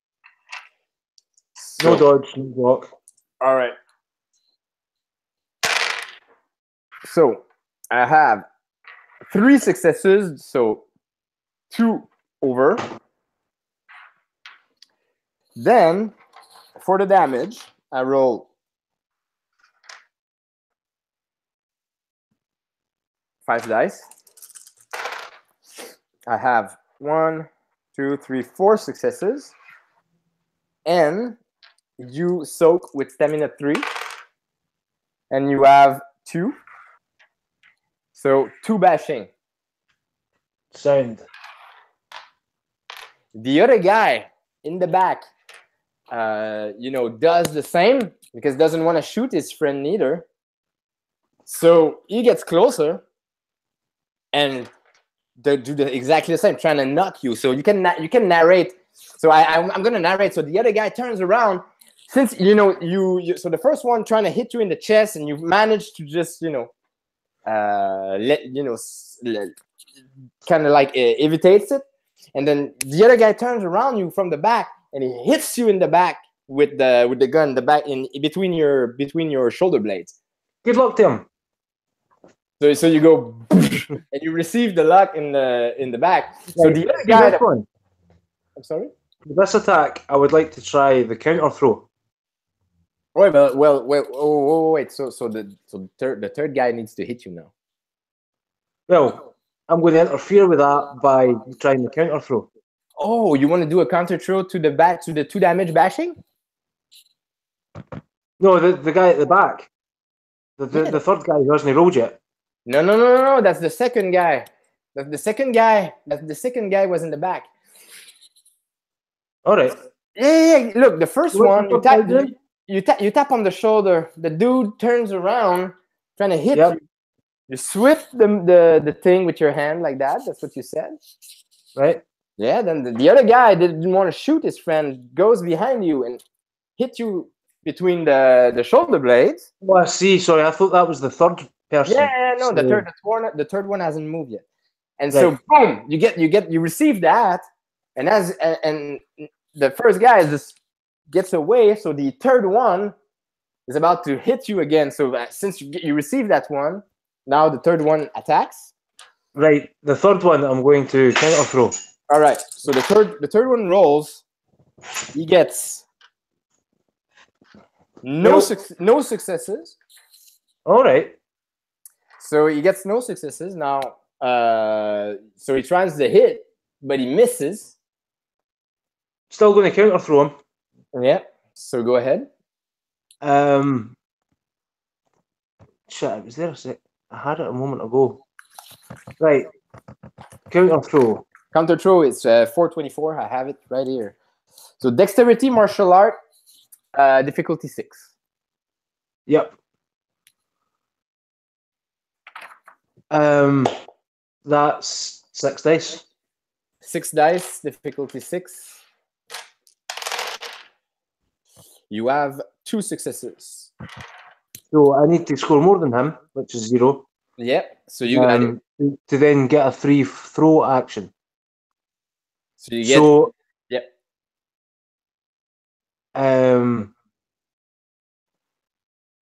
So I roll my dexterity and martial arts again for the throw. Yes. You have.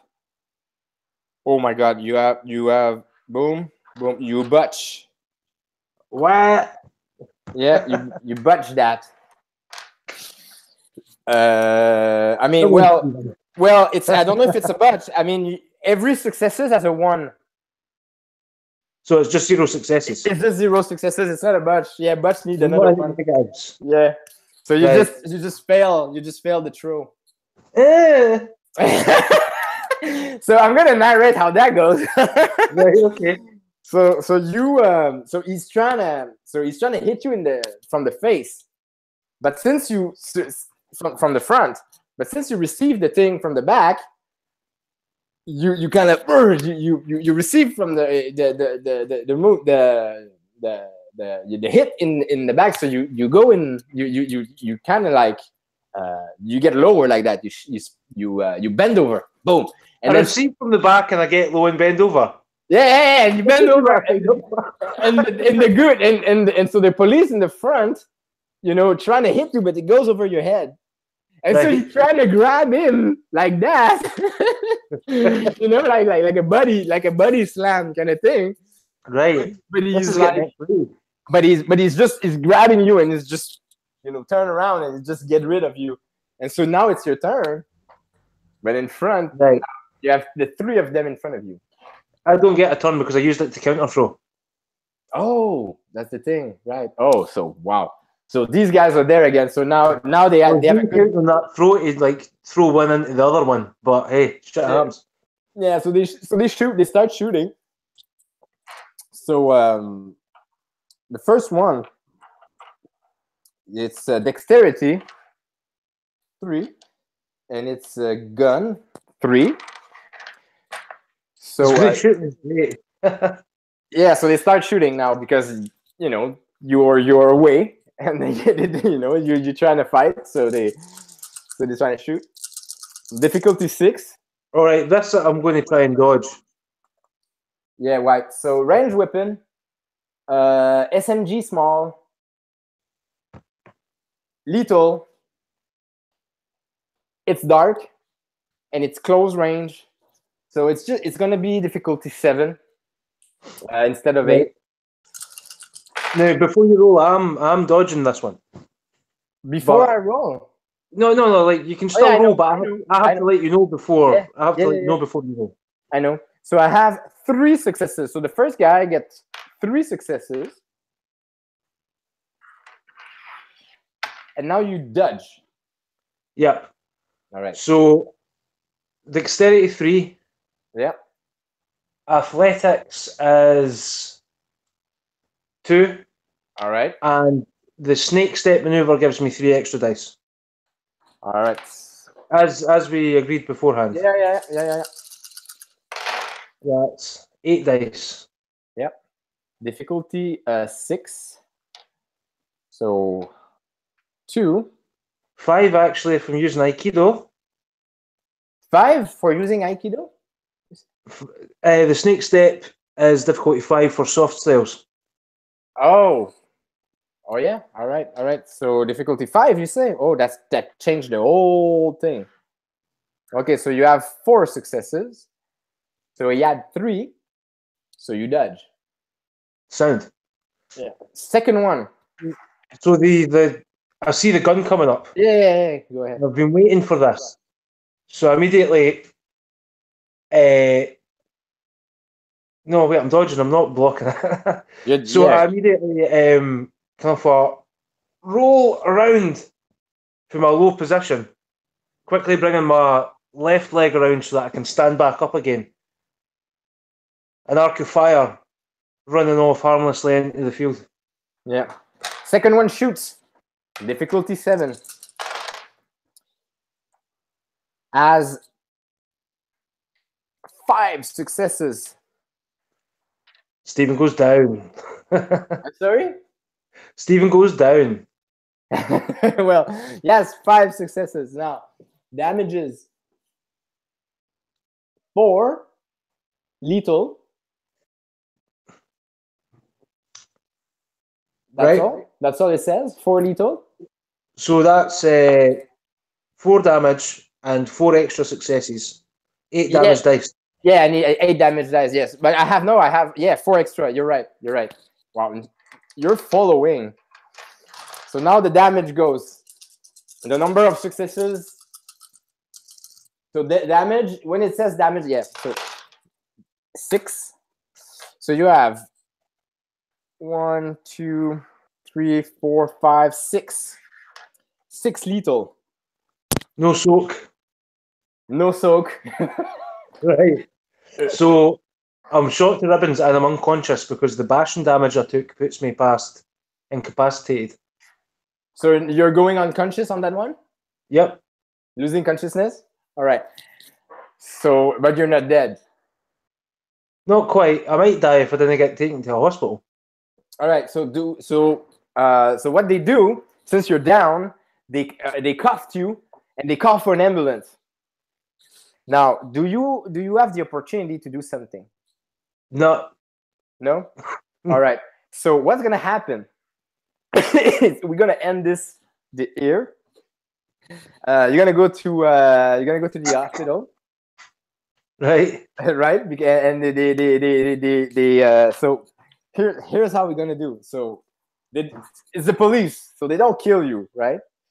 So what they do is they call an ambulance, and you're gonna be treated at the hospital, and your life is gonna be saved and all that. But you're gonna be arrested and interrogated by the police and all that. So we still have time to play that out. So, So what we're gonna do is just take a short moment, to come back from that intense situation. right. Yeah, Well, I'm going to take a piss then and put the kettle on. yeah. So for me, what happened here is that you tried, man. I think you tried to be too stealthy. You should have just go magic on them and vulgar and destroy these guys, because you were two, like, three guys with guns trying to be stealthy and shit. You should have went vulgar. Well, I got one opportunity to attack, and no, I got two really because I used the counter throw, right? Yeah. The first one, I think it was a reasonable. Like, if the dice had been on my side, I'd have fucking knocked that guy out, passed another stealth roll. The other two don't know I'm there yet. Maybe get the next guy if I'm lucky before the fight starts. Yeah, but you were unlucky with the dice, though. Aye, shit happens, man. Yeah, I know. Yeah, I know. Shit happens. But the thing is, Happens. yeah, definitely. What you should have done for me in my book is that when you see these guys coming, like, you should have, like, just like go ballistic on them, like, just definitely go ballistic. You don't want to kill them, that's possible, Mm-hmm. doable, but you should have go ballistic and take the paradox, like, take the vulgar magic. You Right. seem to be scared of the vulgar. I think the paradigm lends itself to coincidental. Certainly, Stephen is scared of magic. Yeah, you're right. You've been role play. You went role play. Aye, but to be honest, I'm not sure how much I could do. I mean, I could maybe kill a man with a punch if I went like full out, right? Oh But no, but you have prime. You have prime magic. is it weaponizable on its own? You I can use it to deal aggravated damage. Sure. Oh, give me a sec. Give me a No sec. worries. I'm going to take a piss.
So, what do you suggest I should have done with the prime magic then?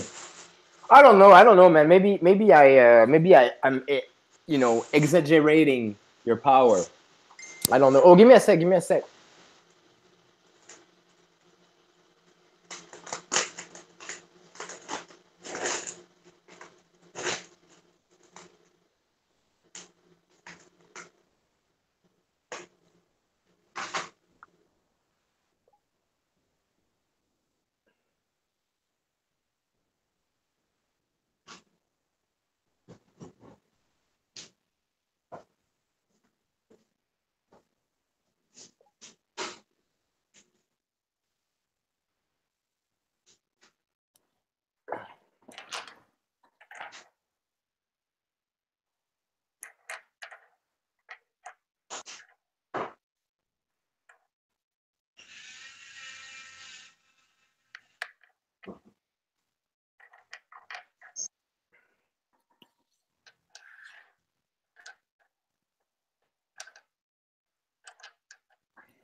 All right. So I will fast forward everything. So what happens is that the police managed to arrest the three of you, get the package, successful operation, and so the other guys are arrested and they go in prison, and you're arrested as well, and you're about to go to prison as well. And the thing is that, but before that, there's a couple scene. So 1 week later, you start to recover in the hospital from the bullet wounds, and some detectives are there. You are in confinement in the hospital because you're arrested. The detectives are there, and they're there to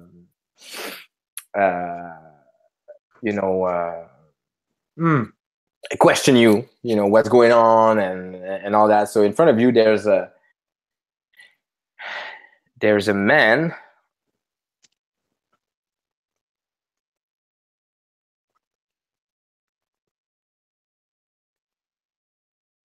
Captain Blight. So Captain Blight in front of you looks like a Josh Brolin kind of guy. He has like dark hair, gray on the side over around his temple, like a big he has like a beard, like a short beard. His skin is kind of tan a little, and he's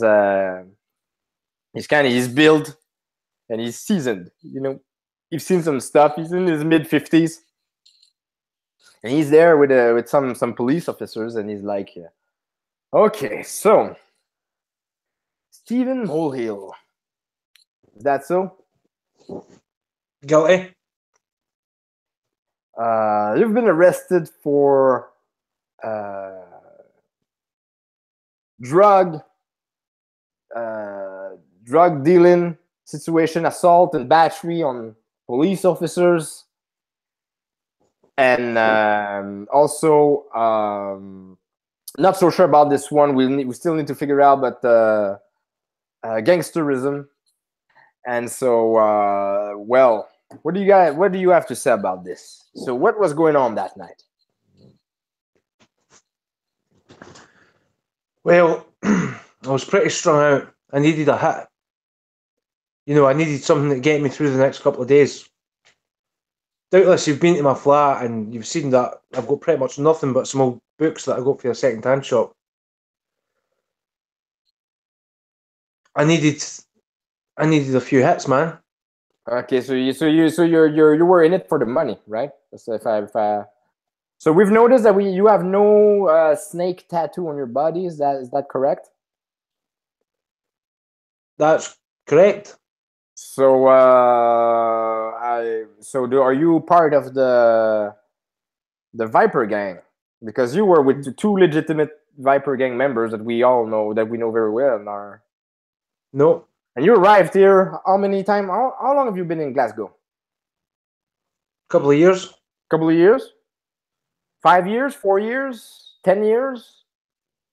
Because here here's like 2 years. Okay, so you've been in Glasgow for 2 years. Because here the record says that you've been here for quite some time as well, so like around 2 years.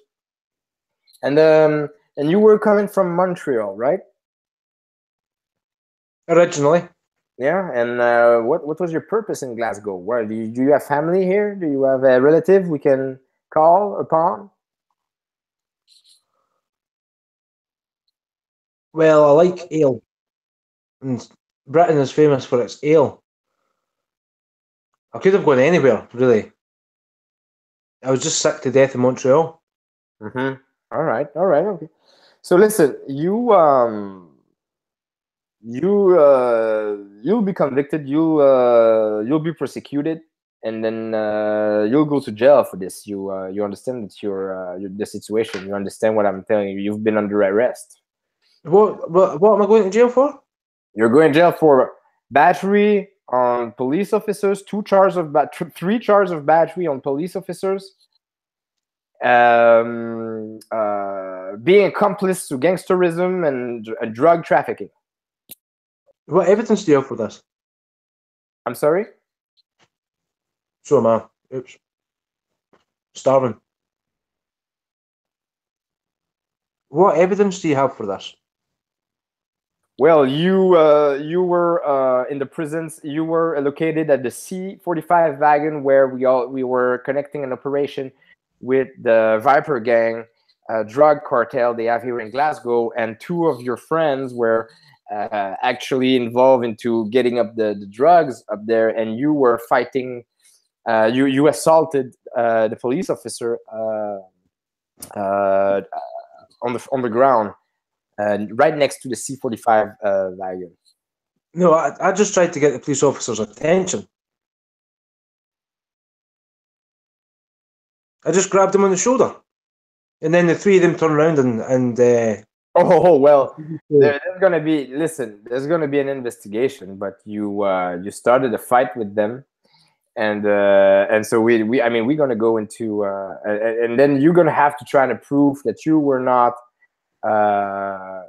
with these guys, and these guys have been telling us that you were with them as well, so it's gonna be a complicated situation for you, man. Listen, I just wanted to get the question clear and some information. You'll be as soon as you recover from your injury, you'll be transported to the police station and to the waiting area, the penitentiary, until they give you the exact situation on your whereabouts afterwards. Any questions?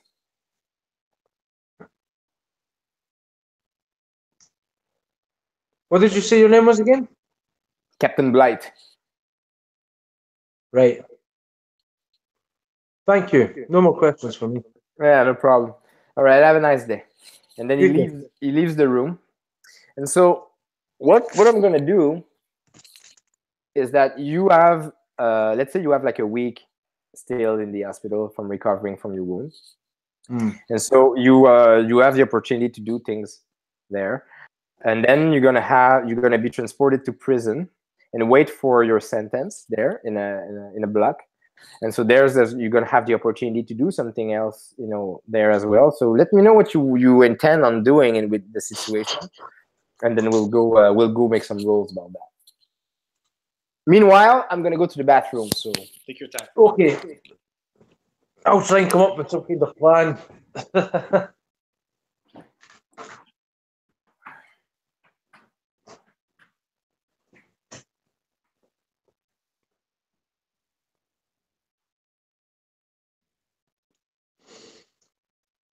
Shit.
All right. All right. So how many police officers are attending me in One. the hospital? Well, outside the room, only one.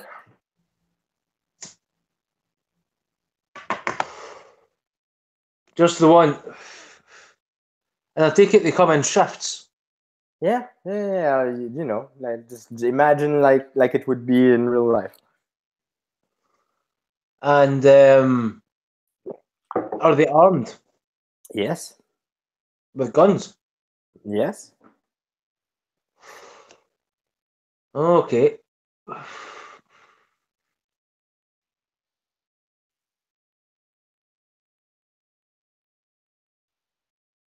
Looks like I'm going to prison, man. I think that no, I need to try and escape, eh? I need to try and escape. So, I've got a few days in the hospital, Yes, you have a week to fully and recover.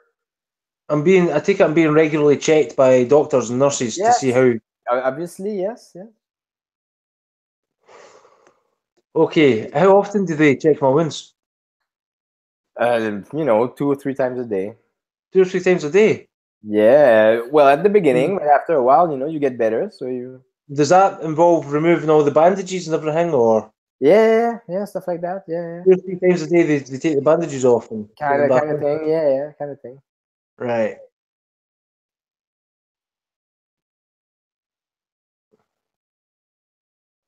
I took 6 points, 6 points of lethal damage, right? Yeah. So what's gonna happen is that you recover everything all of that. You know, you get all full recovery. That would take months. But Stephen can heal himself in probably about hours. All right, if you want, yeah, you can do that. Yeah, you can do that if you want to heal yourself. But that would take months. I mean, it's been 2 weeks. You've been in the hospital already. So Aye, but I took 6 points of lethal. Like I was on death's door. There would be like bullets through my torso and everything. You know what I mean? I'd be fucking. okay, well, Told. imagine let's say it doesn't change anything for me. So let's say you've been there for months. Right? Oh right, okay. It doesn't change anything. I just want you to be fully recovered before they get you to the prison anyway, because that's how it goes anyway. Hmm. Right. I haven't had much opportunity to explore the hospital, so I don't know exactly where I would get a disguise. Um, but if I can get away from the policeman, then I might get lucky and end up somewhere I can get my hands on like a surgical outfit with a mask. Is there a window to the room? You don't ask the question. If you want one, there's one. I All don't right, know. okay. Yeah. Um, are there dumpsters below the windows? You do whatever you want. Right.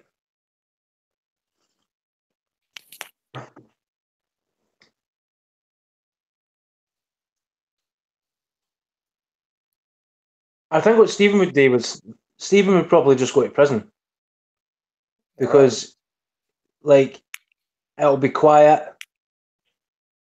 He'll more or less be left alone. Again, the people around him won't be able to drag him into any stupid nonsense. But that's not great for the campaign, is it? If I just go to prison. It's up to you. You do whatever you want. It's your I might situation and it's your character. I might even be safe from the verbena in prison. It's up to On the you. other hand, Bena might come and get me. Yeah, but you're not free, right? You're in prison. So, Yeah, but that goes quite well with Stephen's own goals, but they're not goals that I can fully commit to as a player because that's kind of counterproductive campaign wise. So but you do whatever you want, man. It's your character. hmm.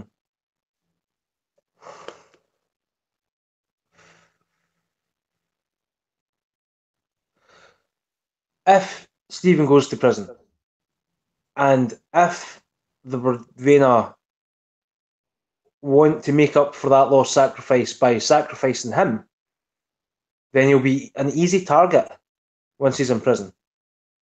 He won't be able to get away from them if they come for him. I mean, they probably have verbenas in prison. Yeah. So He's lived in hiding this long. What difference does it make if he's hiding for the police as well? I don't know, man. What do you say? Okay. Right after the doctors come and check his wounds, when he's got a couple of hours to himself, or well, just him and the policeman watching him. Stephen repairs the damage to his body, whatever's left to repair.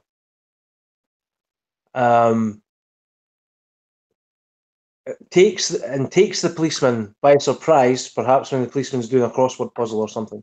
Mm-hmm. And then is going to attempt an escape. So you want to escape from the hospital? Yes. All right. So Stephen will finish the healing of his own wounds so that no one knows that he's capable of this. And then when the policeman's distracted doing his own thing. Oh, policeman is not even looking at you. Policeman is outside the room, like in real life. You know, He's outside the room. Of course, they are waiting at the door outside the room. Right. He's not looking at you, right? Okay.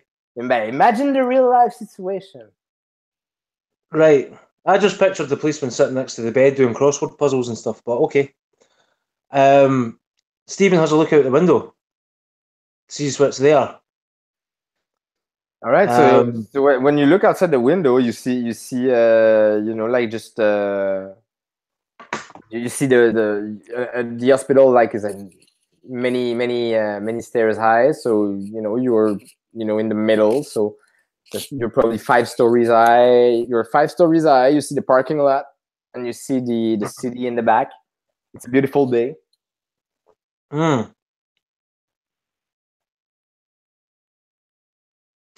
far am I from the roof? 5 stories high. So I'm at the top floor.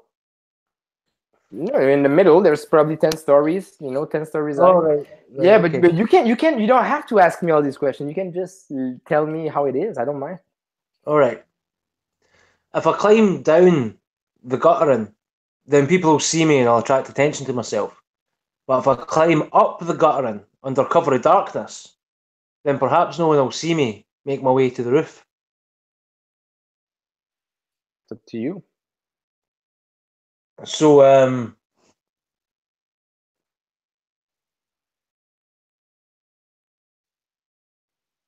during the day, Stephen will ask a kindly old lady who comes in and does the cleaning to open the window for him because it's too hot. And my wounds are itching, and I'm so hot. Can you open the window, please? And assuming she does so, once it gets dark, he'll sneak out the window and climb up the guttering to the rooftop. Do I need to make a dice roll for any of that? Of course, yeah. But do you want to heal your wounds before? You said you want to magically heal your wounds. Yeah.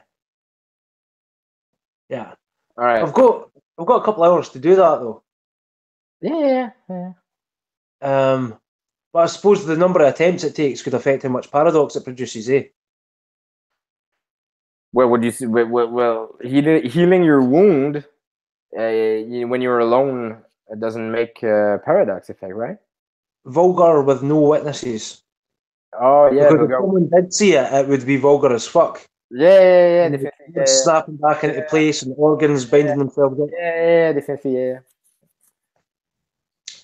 So, vulgar, no witnesses? Yep. Alright, sound. Let's see how many paradox points I accrue in healing all this damage. So that's difficulty 7. And I'm going to do this whilst I've still got a lot of damage so that no one thinks I could have done it.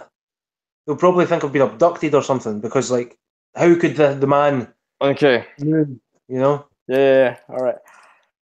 So... Oh, I'm sorry. So you have 3 successes. Man, that's crazy. So look, 3 successes. Do you see that? Hey, So that's cool. I'm losing dice though because of my health modifiers, oh, right? So if I tried it on day one, I'd be at -5 dice. So I could wait until I'm at -2 dice and then start trying. oh, okay. So your ability roll is gonna be okay. So Yeah. Yeah, I'll wait until I'm on the last level of -2 dice because that still seems like unlikely that I could escape on my own. So I'll wait until I've got 4 levels of lethal damage and then I'll start healing it. Okay? okay. So so you let the time pass until you have 4 levels of lethal. 4 levels lethal. Perfect. Yep. All right. And And I'll then wait until they've just checked my wounds, so I've got a few hours to get this done. All right. Let's try roll number 1 All with right. 1 dice. 1 dice. Right. Difficulty 7. You get a 10. Shit hot. Cool. So how much paradox is that? 1. Vulgar no witnesses, success. 1. 1, right. Okay.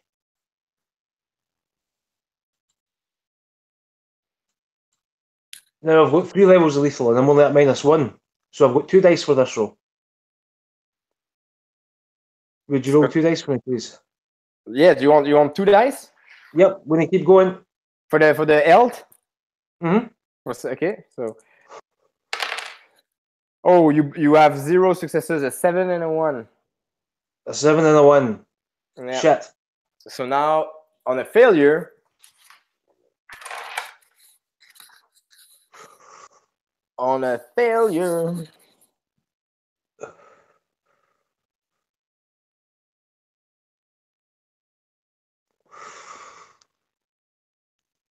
oh well, it's a failure, but it's not a botch. So I guess it's 1 again. You get another paradox. Another paradox. Right, we're going to try again. Again, Yep, no successes. Another paradox. another paradox. Right, let's keep going. I need to get out of this hospital. All right, you got it. 1 1, right. success. So I've got 2 levels of lethal and another point of paradox. Yeah, That's me got 5 now. perfect. All right, let's keep going. All right, you have nothing. 8 and a 1. An 8 and a 1. Shit. Okay, that's another point of paradox. And let's have another roll. No success again. 5 and 2. Fuck off. You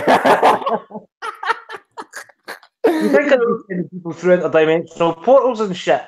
Oh my god, that's gonna be fucking crazy. But I'm stacking your paradox in. You know, I'm stacking it. I'm taking my time. You want another one, or you want to go out by the window? No yet. I need to heal 1 more point level of damage, so I've no more. All right. And you got it. You got 1. Just 1. Just 1. Right. So I've still got 1 level of lethal. And 1 more paradox. Yeah, I've just added that. Aye. So I've got 1, 2, 3, 4, 5, 6 points of paradox. And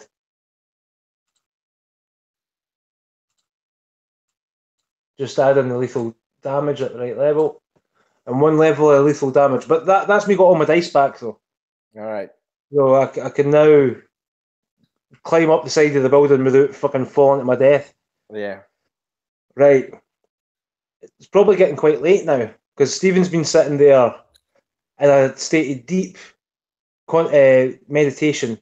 Not contemplation. He's been trying not to think about anything except the pattern that makes up his own body. Remembering how it used to be, seeing the differences between how it was and how it is, and bringing his vibration back to that state of full health.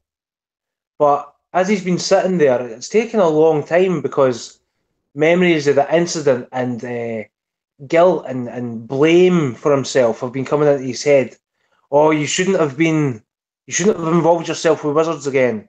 You shouldn't have agreed to a mission that might have got innocents hurt. This is your fault. You deserve to be here. You should go to jail. All these thoughts keep coming into his mind and distracting him from the state of thoughtlessness that he has to be in order to heal himself.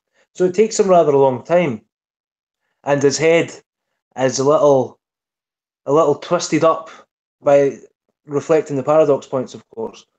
By the time that he's ready, but now he stands in the night, in the dark, before the window, the open window, looking at the guttering which he'll ascend if he's lucky, and at the long drop that awaits him if he's not.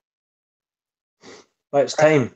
So there's going to be two roll. Right. One dexterity and athletic, and then stealth. So dexterity and athletic, just let me know. Dexterity athletics is 5 dice. 5 dice. That's difficulty 8, my friend, because you're fucking trying to climb a wall of a building. Yeah, the gutter, but sure. Aye. I'll spend a willpower point on this then. Willpower? Yep. All right. So you have 2 successes. The 8 plus the willpower. Sound. Yeah. So now it's going to be the stealth. So stealth is going to be dexterity and athletic, I guess. Dexterity and stealth?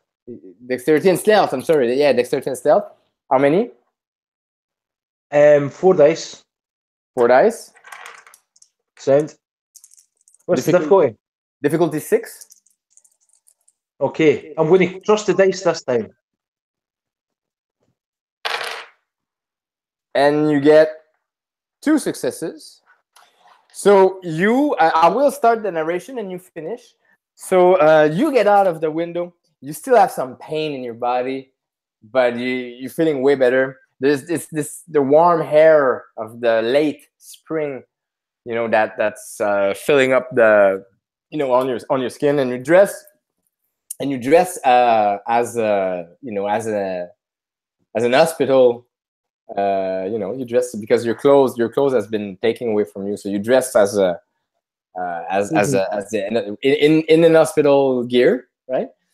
And so you start to climb the building, and there's a lot of grip, a lot of grip and a lot of big rocks and everything, and so it seems it works pretty easy, and you see also a security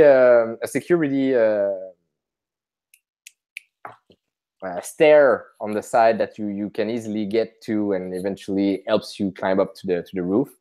And it's so dark, and since you have and it's still kind of cold, so people most of the windows are closed, and so eventually you manage to reach the rooftop, and nobody noticed. The rooftop is just like a classic hospital rooftop. There is a couple of ventilation shaft, and you see the old city because it's a 10-story high, and it's just outside the downtown area. And you see all kinds of also like different kind of security ladder that goes down on different level, and the city is across. The hospital is across, so you're on the north top of the cross. Right. And it's all in gravel. Everything is in gravel, so you're walking in gravel in barefoot. All right. Stephen will quickly.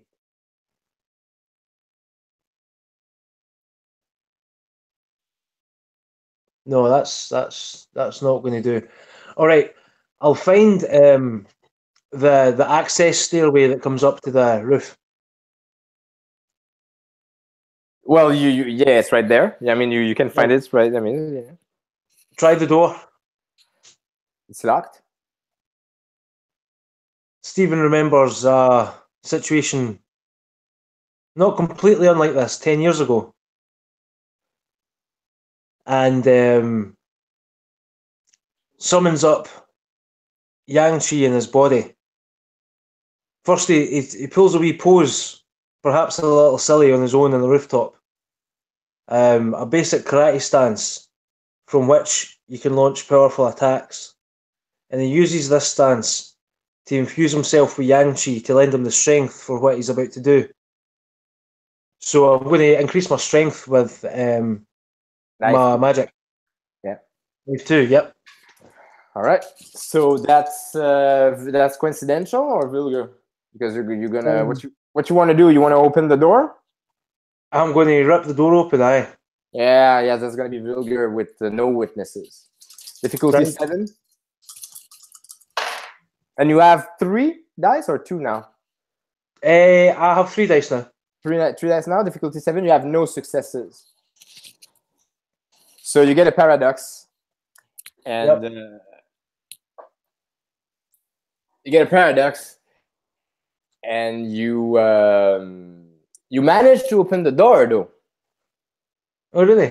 Yeah, but it makes so much sound, and there was an alarm on the door as well because it's a security door, so nobody can get out of there. You know. Oh shit! So now, beep, beep, beep, beep, beep. Right. There's an alarm. I need to run over to the fucking air ducts and climb in there. All right. So you make my way down through the air ducts. All right. So you climb into the air ducts, and you hide in the air duct. That's what you're saying. Yeah. So there's some guys that came out and said, "What happened here? The door has been forced," and then they search around. And the guys are searching around. They don't see nothing. They're like, "Wow, what the fuck was that?" Well, we're gonna have to to write a report, but I don't see nobody here. Like I don't understand what happened. The door seems to be to been forced, but we've seen nobody. Whoa. Okay, so let's be on the lookout, you know, from the inside and lock the door inside and trying to. That's weird. Okay, so let's get inside. Let's take let's keep an eye on the door and on the area and see what's going on. And they kind of after like 45 minutes of looking around and talking, and they kind of close the door, but the door is broken, so they just close the door and they get inside and that's about it. Well, I'll try and make my way down through the air ducts and hopefully try and find a room where I can get some kind of disguise. All right, so that will make. We'll. It's gonna be. It's gonna be a perception and athletic. No, perception and stealth.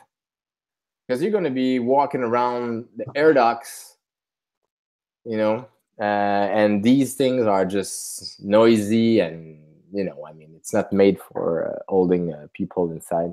And so, so give me your perception and stealth. 4 dice. 4 dice. This is going to be difficulty 8 because you don't know your way around. It's not made for that at all. I think I better spend a willpower point in this one. Yeah, willpower on this one again? Yeah. All right, so you have 1 success, so 2 success. So you make your way in the air duct. The thing is disgusting. The air is really not good, and you manage to go down the air duct, but and you get completely lost. But eventually, you get to see a locker room from a window, and yeah, so you're all nasty, disgusting, full of all kind of dirt and spider webs and shit, and then you end up, you know, in front of a grid, and there's a locker room, and there's some and now you can finish the narration. Shit, this thing's going to be noisy breaking out of it as well.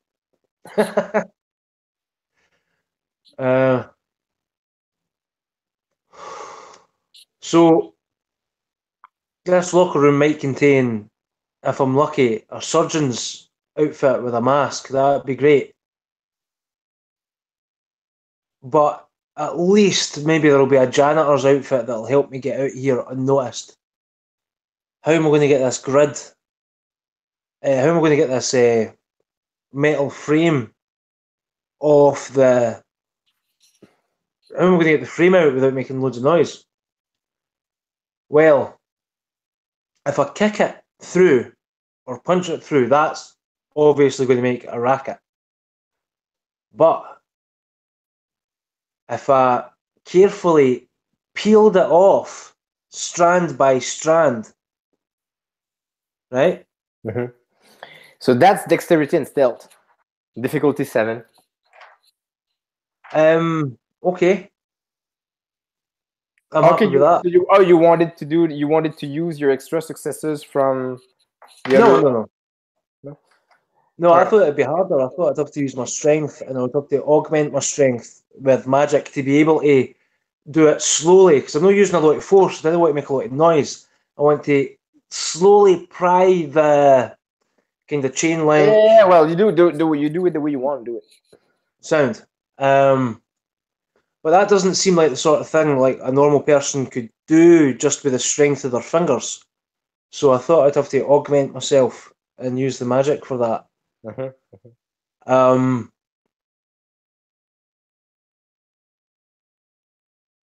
So, lying on his back, he rolls over and lies on his back because he needs a comfortable posture if he wants to do this right.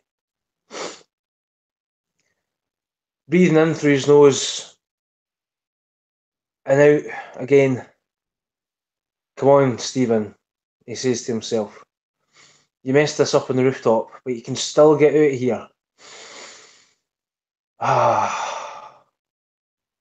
And again, he tries to build the levels of yang in his body, tightly controlling it with the yang so that it doesn't go out of control and cause him to catch fire or something. Tries to bring his mood down so that he's calm, and at the same time bring up that vital energy that'll help him get out here. And can I roll some arity to augment my strength? So this is vulgar without witnesses. So it's a 7.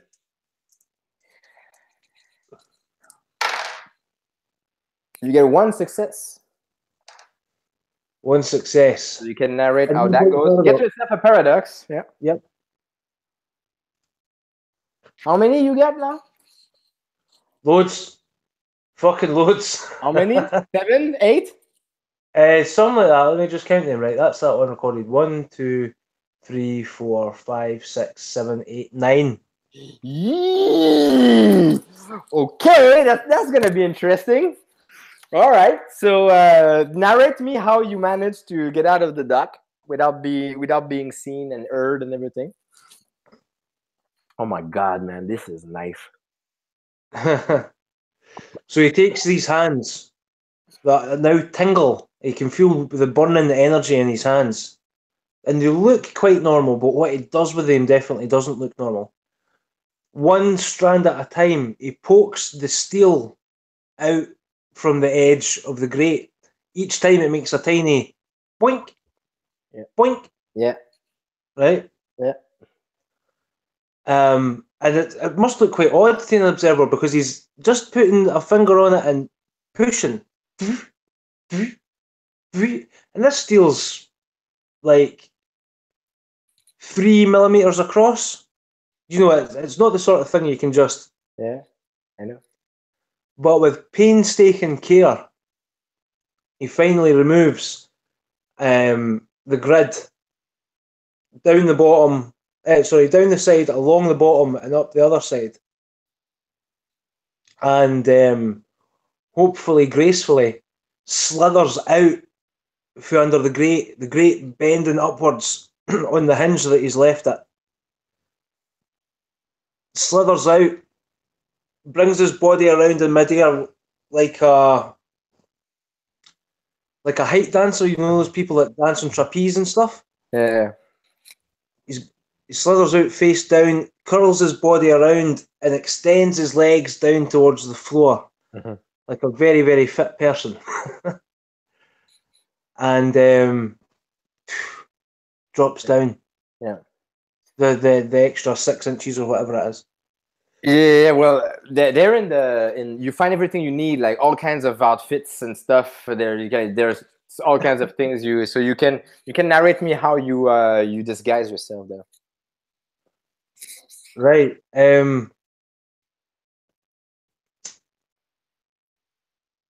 Okay. He puts on a night janitor's uniform and finds, if I'm lucky, a white surgical mask, not the green kind that a surgeon would use, but the kind that an ill employee would use to stop spreading their illness to other employees and other people in the hospital. So the kind of mask that a janitor might wear if he had the flu or something.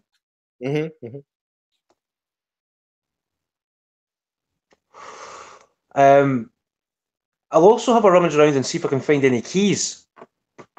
All right, so you're gonna be doing perception and investigation. Yeah. Cool. Did I remember to take a point of investigation? Don't leave home without a point of investigation. No, I haven't. So it's perception 3. 3. So it's gonna be difficulty 6, and you get 2 successes. So you can narrate. And looking around in the other closets, he finds a set of janitor's keys. Those might come in handy. Yes, this is starting to look up. But his enthusiasm is belied by the pain in his side for his almost healed wound and the foggy self-recrimination that boils around his head, because ultimately it's his fault he's here. He knows that, and it's a little tiny bit distracting, and it's almost like he can feel a storm brewing behind his eyes.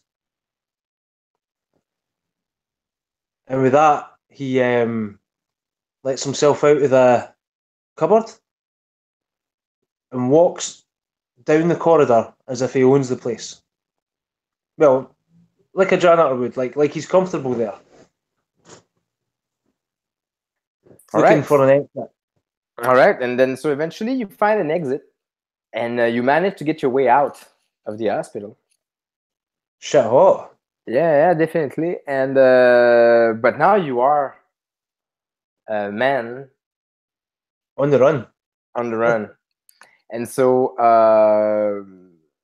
what we're gonna do is we're gonna finish this here, because I mean there's too many things going on, and I need to do the Colin.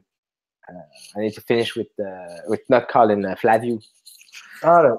So, but what's going to happen is, because Flaviu is going to be GMing this. You know, Flaviu is going to be ST this, and so me, I need to I need to find a way of how to connect the dot. But the idea is that you will find a way to get in touch with Julie. Mm-hmm. And so she's gonna, because she heard about what happened. So she knew where to find you. So what's gonna happen is that when she heard that you escaped, she will. The only place she knew you would go is your place, but your place is under surveillance by the cop. So she will, manage to get you there, probably, or something like that. So we're not gonna bother with that. So she will manage to find you around the city. You knew that she. What? As if by magic. Yeah, well, kind of, but at the same time, she has a hideout. Nobody knows where the hideout is. Not even the Viper gang. And the only place she knew you would go is your place, because you knew she knew where you live because she told you. She'd get in touch with you. So, you know what I'm saying? So she... If I get there before the police know that I'm gone, I might be able to find some note or something that she's left me.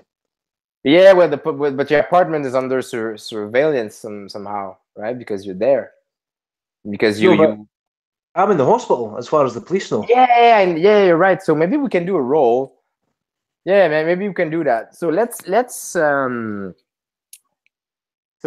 say you can... How can you manage? What can you roll to see if you manage to reach before them?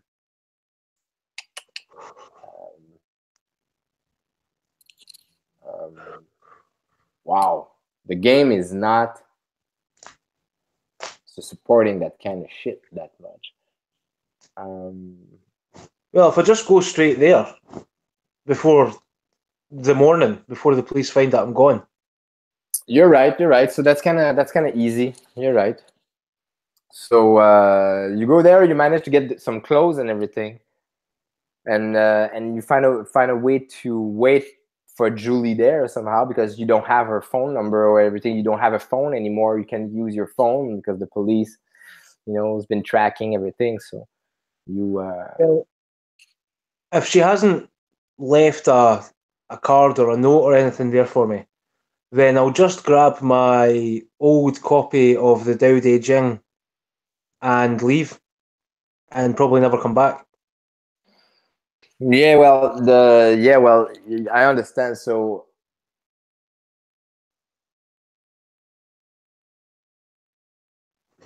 you can go there and leave a note for her to find you somewhere, and then she finds you, right? All right. You know what I'm saying? So that's the way she's gonna find you. Right. Okay. You can give her a note to the pub on the corner, or somewhere else. That might be dangerous though, because the Viper are again. So now the idea is that the Viper are looking for you, the Verbena are looking for you, and the Hermetics. She represents the Hermetics from Montreal. Yeah. You know what I'm saying? And she brings Aline from Romania to Glasgow, so you guys can deal with the Verbena. But you have the Viper on your back. And the police. Yeah, you have the Viper the on your back. The Vipers, the police. And the police. Yeah. Yeah. Yeah, that was a bad prelude kind of thing, right? It's certainly developed the situation. I'm gonna tell that to Aline. Aline's gonna be, oh my god. He's gonna... and you have a paradox. Like I give you to Aline with Nine so much paradox. It's like, wow, that's good. Cool. So, yeah. So thank you very much for that. It was interesting. We play by the book. I mean, it was all by the book. And then now I have to close up with him. I think he wants to do a small prelude for my character as well. Cool. Because he likes to do prelude to help himself introduce into the game. And I will give him the Glasgow setting we did. I'll send him the info on my paradigm and backstory and such. Yeah, I'm gonna give him the information, and I'm gonna write it down in the group, so he knows. And then we go from there, man. He's gonna GM us the thing. He was happy to GM. I think he really preferred to GM. So we're gonna have the opportunity to play together. So that's dope. So he's gonna commit to 4 or 5 session max, and it's gonna be something probably every 2 weeks. Sound. And after that, I am eager to GM as well. Mage? Especially in Glasgow, because I can do the local accents. Yeah, well, if you want to GM us in Mage in Glasgow, it will depend if he wants to play. Because if he doesn't want to play, yeah. Right, I thought he was game to play as well. Yeah, it depends. If he doesn't want to play or anything, we can just I already find a couple players to do some fantasy. Cool. Yeah, so we can play in another group, do some fantasy or something. I think, see, after playing 4 sessions with us, if that goes well, No, and if that after goes well, and he wants to utilize Aline, but Aline is powerful, man. Aline would not see those 3 SWAT guys in his way. Aline is really powerful because he utilized the character he used to play in Minneapolis. So he has like a lot of shit going on. Yeah. And he's really into the spirit stuff, like an other dimensional thing.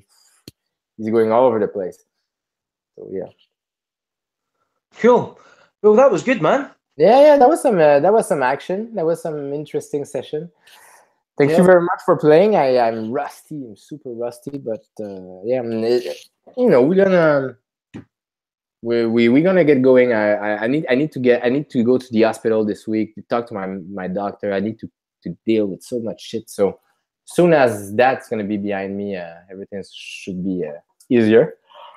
Yeah, at the same time, when I'm not GMing, it's way easier. When I'm not ST, it's easier because the player can, as a player, you just do your thing, right? I find, like, obviously, like, GMN requires a lot more prep and stuff. There's a lot more work, but I find it less stressful on the night to GM than I feel to play. And it might just be the comfort zone thing, but as a games master, I'm impartial. But as a player, I'm invested in the outcome. Oh yeah, it's different. It's different kind of vibe. Oh yeah. You were at some point. You were like, "Fuck, I'm dying. Fuck." Aye. Yeah. So all right, I see you soon, man. I gotta go. I have stuff to do. Right. Cool. Have a good day. Thank you. Cheers, pal. Yeah.